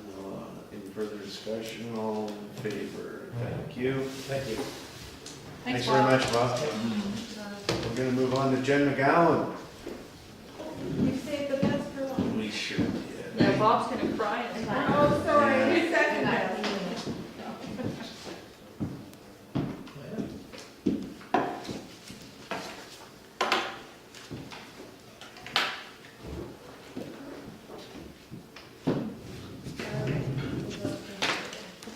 And the other presentation, how much time do I have? I can go fast. Go fast. Hi, everyone. Thank you for having me. So I'm here because of a couple of action items from the last Emergency Program Executive Committee meeting at the end of March. They asked me, or the action items were that I present the new emergency guide at council. Can I ask you to pass that to the council members? And then also introduce the new council members to the HRVA, the Hazard Risk and Vulnerability Assessment. We decided that this should coincide with Emergency Preparedness Week, which was last week. And then I also decided unilaterally to make this the first of what will be annual reports moving forward, which aligns with recommendations from the recent Auditor General for Local Government in their reports on emergency management. So, the HRVA, for those of you who haven't seen it, we realized pretty quickly after the creation of the emergency program that one of the main tasks, well, we thought one of the main tasks was to update the emergency management plan, that this HRVA should be updated first. So this is a foundation document for any emergency program, and it's ideally completed before strategic planning or any emergency response and recovery plans are written, which was part of why we decided to do that. And further, comparing risks is a requirement mandated by the Emergency Program Act, Local Authority Emergency Management Regulation. So our HRVA contains 21 recommendations for the municipality related to our 8 priority hazards. And I've seen it quoted and cited a couple times in the community, which is really nice. Somebody's using it. So I can speak more to that if anyone has any specific questions about it. The emergency guide, the directive to create came from EPIC, again, the Emergency Program Executive Committee. So I worked closely with the Emergency Program Management Committee and the Communications Coordinator to create this, and we were really lucky to have Rethink graciously donate the graphic design work for it. We printed 2,000 copies, which are available at Municipal Hall in the library, as well as every public education and outreach event that we attend. We also published it in the 2019 Gold Pages, so you'll find it starting on page 45. It gives information on specific hazards, so fire, earthquake, power outages, and marine spills, and talks about how to prepare for emergencies, including providing information on the emergency notification system, and gives info on volunteer organizations on the island, AED locations, reception center locations. So that may have you wondering what a reception center is.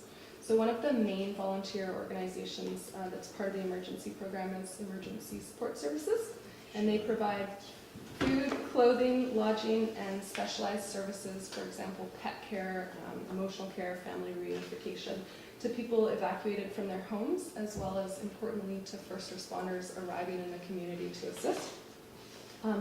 And in large-scale activations, those services are usually delivered through something called a reception center. And group lodging can also be provided by ESS, which is essentially cots in a gymnasium.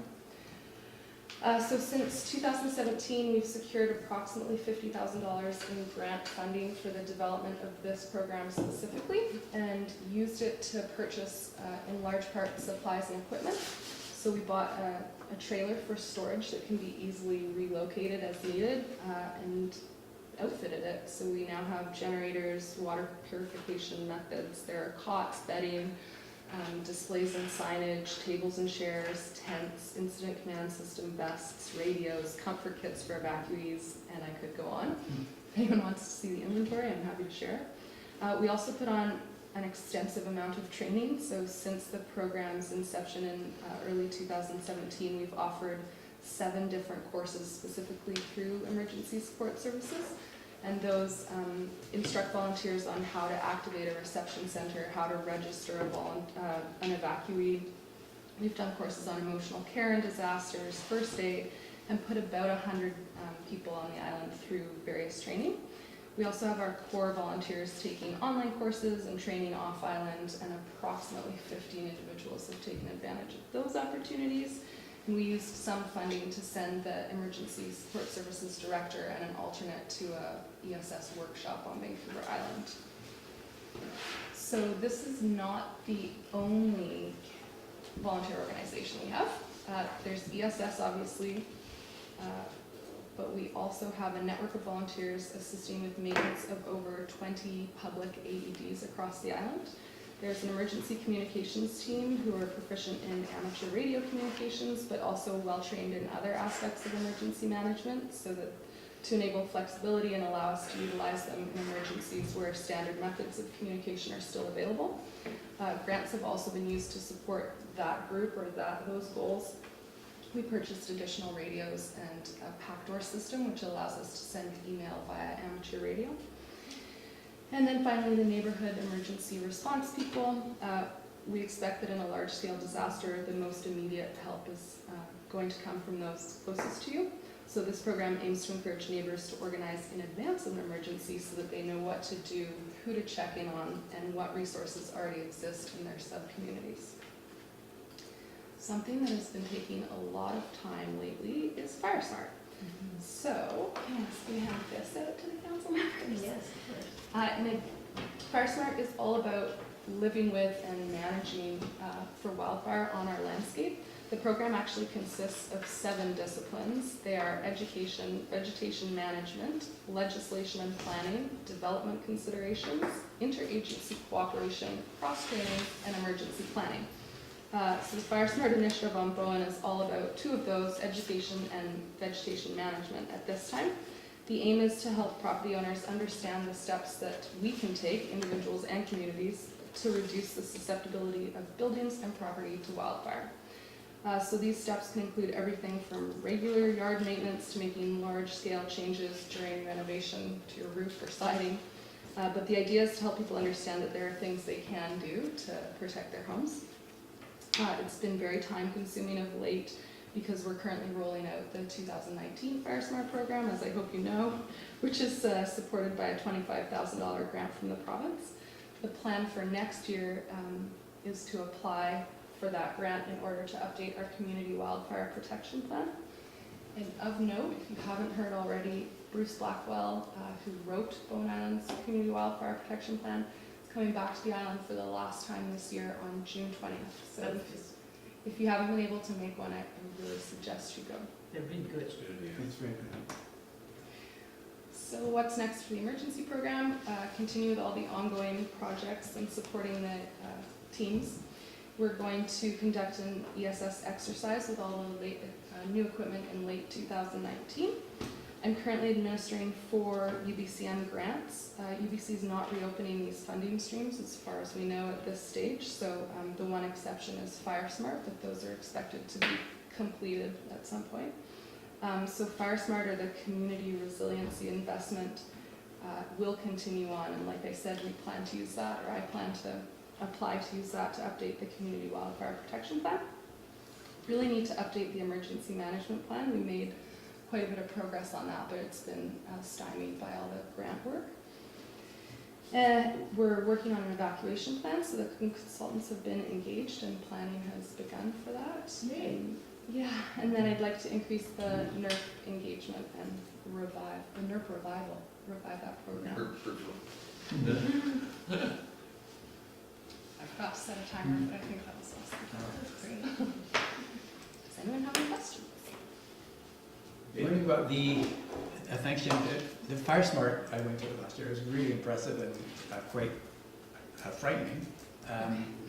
The Community Wildfire Protection Plan, can you tell me a little about what that will be? Sure, we have one right now. Oh. Yeah, it's worth looking at. It was drafted in 2007. Very detailed scientific report. Essentially, in a nutshell, it rated our risk as low to moderate. I get the impression from Bruce that we would receive a higher rating. Yeah, it was quite different then, yeah. So, but you're updating it? Yeah, in order to qualify for the CRI funding, we actually are supposed to have updated it already, but I put off doing it this year because the province is changing the criteria for a community wildfire protection plan, and so we're going to apply next year when that new criteria is in place so that we have the most modern plan. So, but in order to, we've received Fire Smart funding to date, but in order to continue to receive it, we'll have to update the CWPP. It needs updating. Yeah. I mean, It was identified as a priority even without that, I think. Yeah. especially with climate change. Sorry. This may be more a question for Ian. I was asked what kind of interface fire, forest fire training our firefighters have. So what is the capacity on island at this point? S100? Yeah, most of us are S100 or S200, which is the BC Wildfire Service put out for just to fight wildfires, so it's a little different than doing structural firefighting. So what does that mean then, Ian?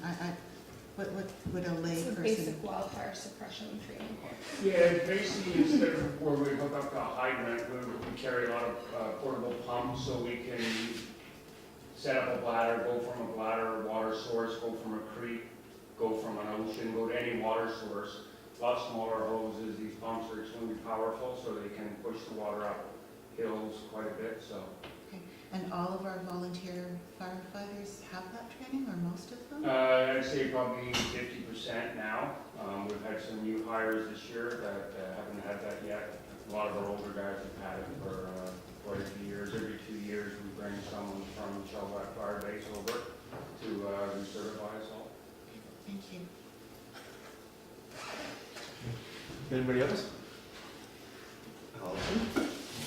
So part of the issue with reading through the plan is, what do we do with the community lands we own, road allowances, deadfall along the roads, deadfall that we see sitting here, all those dead brown trees, and you know, in our community lands, and then how do we deal with all the dead round trees in the ground? There's a lot of things from a policy level that we could be doing to address it, whether it's clearing the sides of the roads of debris, or not encouraging people to build with wood shakes on their roof, or Bruce Blackwell was talking about development permit areas in North Vancouver and how restrictive they can be in development if they want with regards to fire smart. So, yeah, Some of there's that lots. will be in our updated community wildfire Well, some of it's plan. in the old one, because It's already in the community Yeah.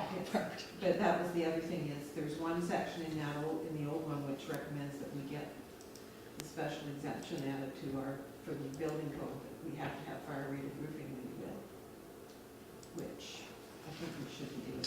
Absolutely, yeah. Crazy if we didn't do. Yeah, the land use is important on this too. One of the arguments in favor of conservation development is the idea, when you have to create an open space around every home, if you're clustering development, it allows you to create, you don't have to cut down as many trees, you don't have to clear as much of an area, whereas if you're scattered all over the place in large lot development, there's a lot of clearing that has to be done. And there's a lot of vulnerability. As long as you There's have a lot of roads in and out. Sure. Yeah. Jen, can you briefly give an overview? We've received a $25,000 grant for the Fire Smart program. Yeah. How are you planning to enroll it? How are people eligible for it? So, some of the funding is going towards the presentations, obviously. We're offering presentations within communities. So, for example, we're headed to Hood Point on Saturday for their strata meeting. I think there's about 60 individuals, and we were asked to come discuss or present on Fire Smart. So that's part of the program. We're also offering free home assessments. So we come to your house, do a Fire Smart assessment, provide you with a written report with recommendations. People who have had that assessment done and then undertaken work on their properties are eligible for rebates. So there's a $250 per household rebate. The alternate is that they can get their neighbors together and organize chipper time. So we're offering chippers to communities that have 5 or more people getting involved. So that's just some of it. Does that answer your question? Yes. It's amazing how much stuff that's dead, that a group of private citizens can gather up. It's hugely oversubscribed already. We've only had the program for a month, and I've had more applications than we have. But you actually haven't started the program yet. So We you have, just yeah. you have, We've been doing assessments okay. and presentations. But you haven't, you started using the Published. chipper or? Have, yeah. Yeah. Yeah. So, Nobody's received a rebate yet. Okay.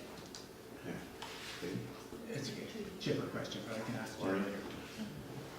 Does the high fire rating affect going forward with any of that work? I was just wondering about machinery that might be involved. You can't use chainsaws, I don't think, when it's high. Yeah, that's right. No, when it's high, you still can. You can? There's certain hours, yeah, and as long as you have a water source. When we get to the extreme, that everything shuts down. Okay, thank you. So that even the chipper wouldn't be able to work then during, if we're in extreme. In an extreme, if you have like a big open area, you can do it, you just have to be very careful. So, Just a quick question. I'm delighted to see all the grant money that you've been successful getting. These are important programs, and we're doing a lot of catch-up, and it's just great. Particularly about the evacuation plan, I was interested in, do we have a timeline on that? And the second one is, can you tell us a little bit about the grant for the Emergency Operations Center? Sure. So the timeline, I expect to have an evacuation plan by the end of the year. I want it to be validated through a tabletop exercise. So with stakeholder input, create the plan, run the EOC team through it, and then edit it based on what we find in that exercise, and then present it to council. So that should all happen before the end of 2019. All goes as planned. And the second part of your question? EOC, I'm wondering about the grant for the Emergency Operations Center, and how does that fit in with? Sure, so there were 2. One has successfully completed, and the final report's gone in and been approved. So that was for supplies and training, and again, a laundry list of supplies, and various training for various staff.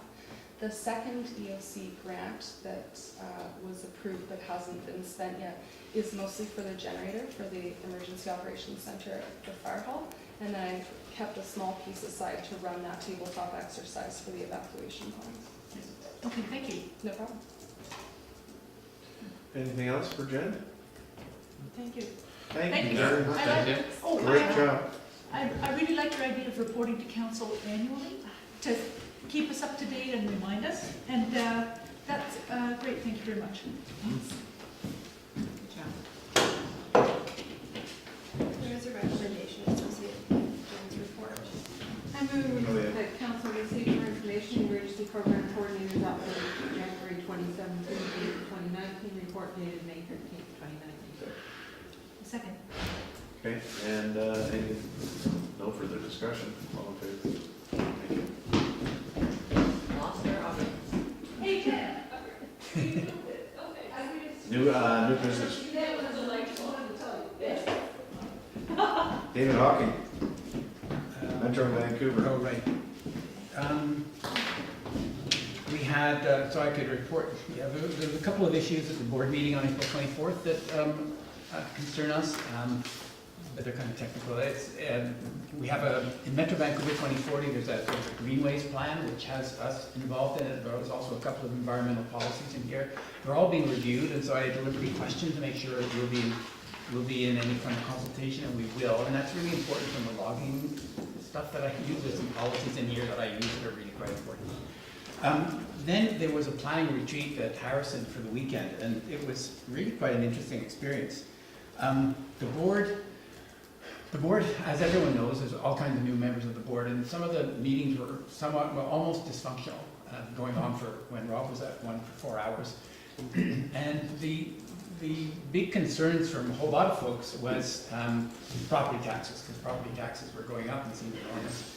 So what they did was really quite good. They produced this document here, a 5-year outlook, which is a 5-year plan. And so we all got there, we had this 5-year plan. And for every area, like water, there's capital expenditure, operating expenditures, capital expenditures going out 5 years, and then the average household cost. So it's all absolutely clear what you're going to get going out for the next 5 years. So they use this as a base for a 30-year plan to go out to 2050. And for some of those projects, the capital expenditures are enormous because you're building new tunnels, you're building, great big things, new water treatment plants are required, and so on. And so they went through each one, and the way Carol organizes things so well, so everything's really transparent, everything's done the same way. So once you sort of figured out one of these, you can work your way through all of the next one, and the next one, and the next one. And some of the capital expenditures that are coming out are going to be really high over the next 20 years, but they're not going to affect us because they're for water treatment plants that are required and things like that. But then what they did is, for each area, they gave you sort of a series of directions and questions to give feedback on the plan. And what was really interesting was that on all kinds of things, instead of it being, once people had a really good look at why these things are being done, instead of everybody saying, well, no, you've got to not do that, let's cut back on the spending, they actually agreed to more spending. And some of them affect us in interesting ways. For instance, secondary treatment is going to be really expensive. People are pushing for tertiary. Or the difference between enhanced secondary and tertiary. And I don't know the difference. And a lot of people didn't know the difference. So they wanted to know, but they wanted it to be at least secondary or better. But then and then housing was really interesting. The way housing has worked up to now, and they paid off all their mortgages. So now what they're doing is they're able to use their capital to their earnings from rents and so on, and then they look at rebuilding and redoing, like we're doing Heather Place and then Kingston Gardens, and they're going to be able to do one every bunch of years. But they're also, because of the push from the directors, looking at expanding and going into more communities. They're looking for capital just like everybody else, at BC and the feds, but they're also looking for land, free land. So they're interested in doing joint ventures with municipalities to increase the Metro Vancouver housing sites, and the board was very encouraging of them to do that. And just a little bit of background, they the Metro Vancouver housing sites, I forget, there's quite a lot of them, but they're basically, there's a proportion of them are subsidized, but then the rest are market, but the market is sort of moderate, like below average to kind of around average sort of thing. So that's what the Metro Vancouver housing developments are. It's quite interesting, and it's something I'd like us to think about. I'll probably bring it up at the Mayor's Committee, what the opportunity is for that. Down the road, I mean, it's not something that can happen right now. The other thing was, I check my notes. Oh yeah, parks. So parks costs us $36 per household for 22 parks and recreation areas all around the region. So it's a pretty great deal. Yeah, for the average home, that's right, $36. And parks has already doubled, I believe, its acquisition budget. But the pressure at the meeting was to increase it again, either through DCCs or just increase their acquisition budget. So it was pretty great. Pretty great meeting. Sav Dollywall did a really great wrap-up summary, and it was, taking a board that really brought it together. It became, really quite engaged with each other, and continuing with sort of Metro Vancouver's sort of, generally progressive sort of bent around social and environmental issues, and things like the tertiary water treatment plant. We don't pay for it, but we get the benefit because it's out in our ocean right here. So that was that. It was really good. And then just one other thing, I just got appointed to another committee. I'm now also on the Aboriginal Affairs Committee. Well, that's awesome. All right. Yeah. Good for you. Yeah. So the Aboriginal Affairs. Oh, Aboriginal. great. Yeah. Wow. So I'm on 4 committees. All right, thank you, David. Yeah. Thanks. And Sue, Ellen, and Michael, Lions Trust, anything happened in there? We haven't had a meeting for, Trust Council hasn't met, and we'll be meeting in June 18th to the 20th, I think, on Galliano. And otherwise, I'm not going to take more time on Islands Trust tonight, because we heard from Dan, and we've talked about it a little bit in our strategic planning session, and I'll bring some more info or ideas about how to work together to the next meeting. And I think I can echo that. Thank you. Perfect. Okay, Councillor Nicholson, update on... Parks is not met. We'll meet this Wednesday, so no report. Okay, going forward, thank you. And Allison? Oh, I got all sorts of things here. So the regional transportation plan is underway, and you should have all received an invitation to sort of the area consultations for the update of the regional transportation. I would highly recommend, if you can, that you go to the one in the North Shore on the 22nd of June. Yeah, I booked it. Or 22nd of May, sorry. Just because we've got a lot of common issues with traffic on the highway and the bridges and all that sort of stuff as well. So that one, and then the very interesting thing, which is also happening with the regional growth strategy, they're working with Metro, but instead of saying, okay, this is what we think the future's going on in whole, I'll leave this one here. They've developed scenarios. Yeah. So the scenarios are really quite fascinating. So they're going to test the plans against 4 different possible scenarios. Wow. So it's really quite interesting, and different growth with the economic development and everything else. So that's quite fascinating to read. And there was a review of the transit fare discounts, the big request for your a higher age limit for kids to get free fare, and for the discounted ones for low income and so forth. The agreement was on the recommendation that that's a provincial social policy issue. Ridership in all the surveys, when they were doing the fare review, indicated yes, that's the sort of thing, but no, it shouldn't be paid for out of a reduction in the fare box or our fares going up to pay for it. So where's the money going to come from? And the province is the next sort of step in that one. And excuse me, just what would the age be for the kids? Oh, I don't know, I can't remember off the top of my head. I can look it up. I think right now it cuts off at 12 or something, that's sticking in my mind. There was quite a good presentation on SkyTrain technology, and it's not a proprietary Bombardier Lavallon, no, other people do make the linear induction motors and stuff like that. It just so happens that the last time they went for quotes, I think Bombardier was the only one that quoted, but there are other suppliers and whatever. So it's all online on the web, if you wanna go read the report, it's all on the Translink discount. And then the other interesting thing that was presented at the end of the meeting was the transit service performance review. Hey, now I've lost my pieces of paper. So this was, it got a fair amount of press coverage because of bus ridership going up and things like that. After a little bit of interesting technology to get myself into the system, I have actually got the results of our 3 routes, the number of boardings. And they figure out an average cost per route, but it's based on standard data for everybody, so it's nothing to do with the contract with First Data or anything. They just say it costs us on average X dollars to run a shuttle bus, so divide that up by anyhow. We don't exactly have a peak load factor of 11% when standing room only and leaving people behind in a lot of the routes in town. Peak load factor of 7% on the other route. So anyhow, I can send everybody the PDFs of these 3. That would be great.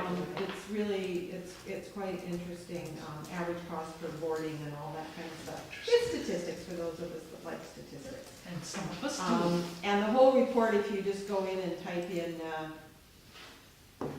transit service performance review, it'll come up on their website, but it's just, you've got to go download and get into an app to actually load it up that you can do that. But it was quite interesting. And then, of course, they were all in Ottawa trying to promote getting people to vote, and all the different parties to bring up the issues of transportation funding as an election issue for the federal election. Allison, Go ahead, question. Anything on water transport at all? Water transport is in the regional transportation strategy.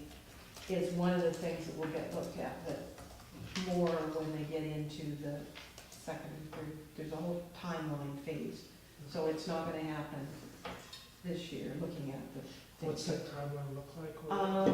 It's a 2-year, 3-year thing before it's all finished. Okay. Yeah. It'd be interesting to see how we can get involved in that process as well this week. Well, the way to do it is to encourage people to get involved in the surveys, get involved in the public meetings, put in a desire for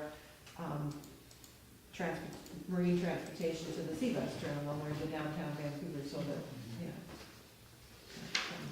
so go on the 22nd. Yeah, just something that's reminding me, connected to what Alice was saying, but I chat with Michael Weed from time to time at the board, who used to be, who's been the person who's trying to get the wharf redone at, Oh, right, yeah. at, whatchamacallit, Park, where The water taxi. The water taxi? Yeah, where- water at taxi. the bottom of Booth. Yeah, Booth so Street. it looks like they are going to happen, but it's still a year or more before it'll be done. So Yeah. it'll be a while still, He's pretty happy to do us. Yeah, I think about that, no question, yeah. Okay. All right, well, that's it. Thank you, Allison. No, sorry. never mind. You sure? Yeah. You sure? I just thought, what, are you gonna say adjourn? But that's No, I not was- what you're gonna say. Items removed from the consent agenda. Allison? Okay, so 3.2. Yes. I'm going from my emails here.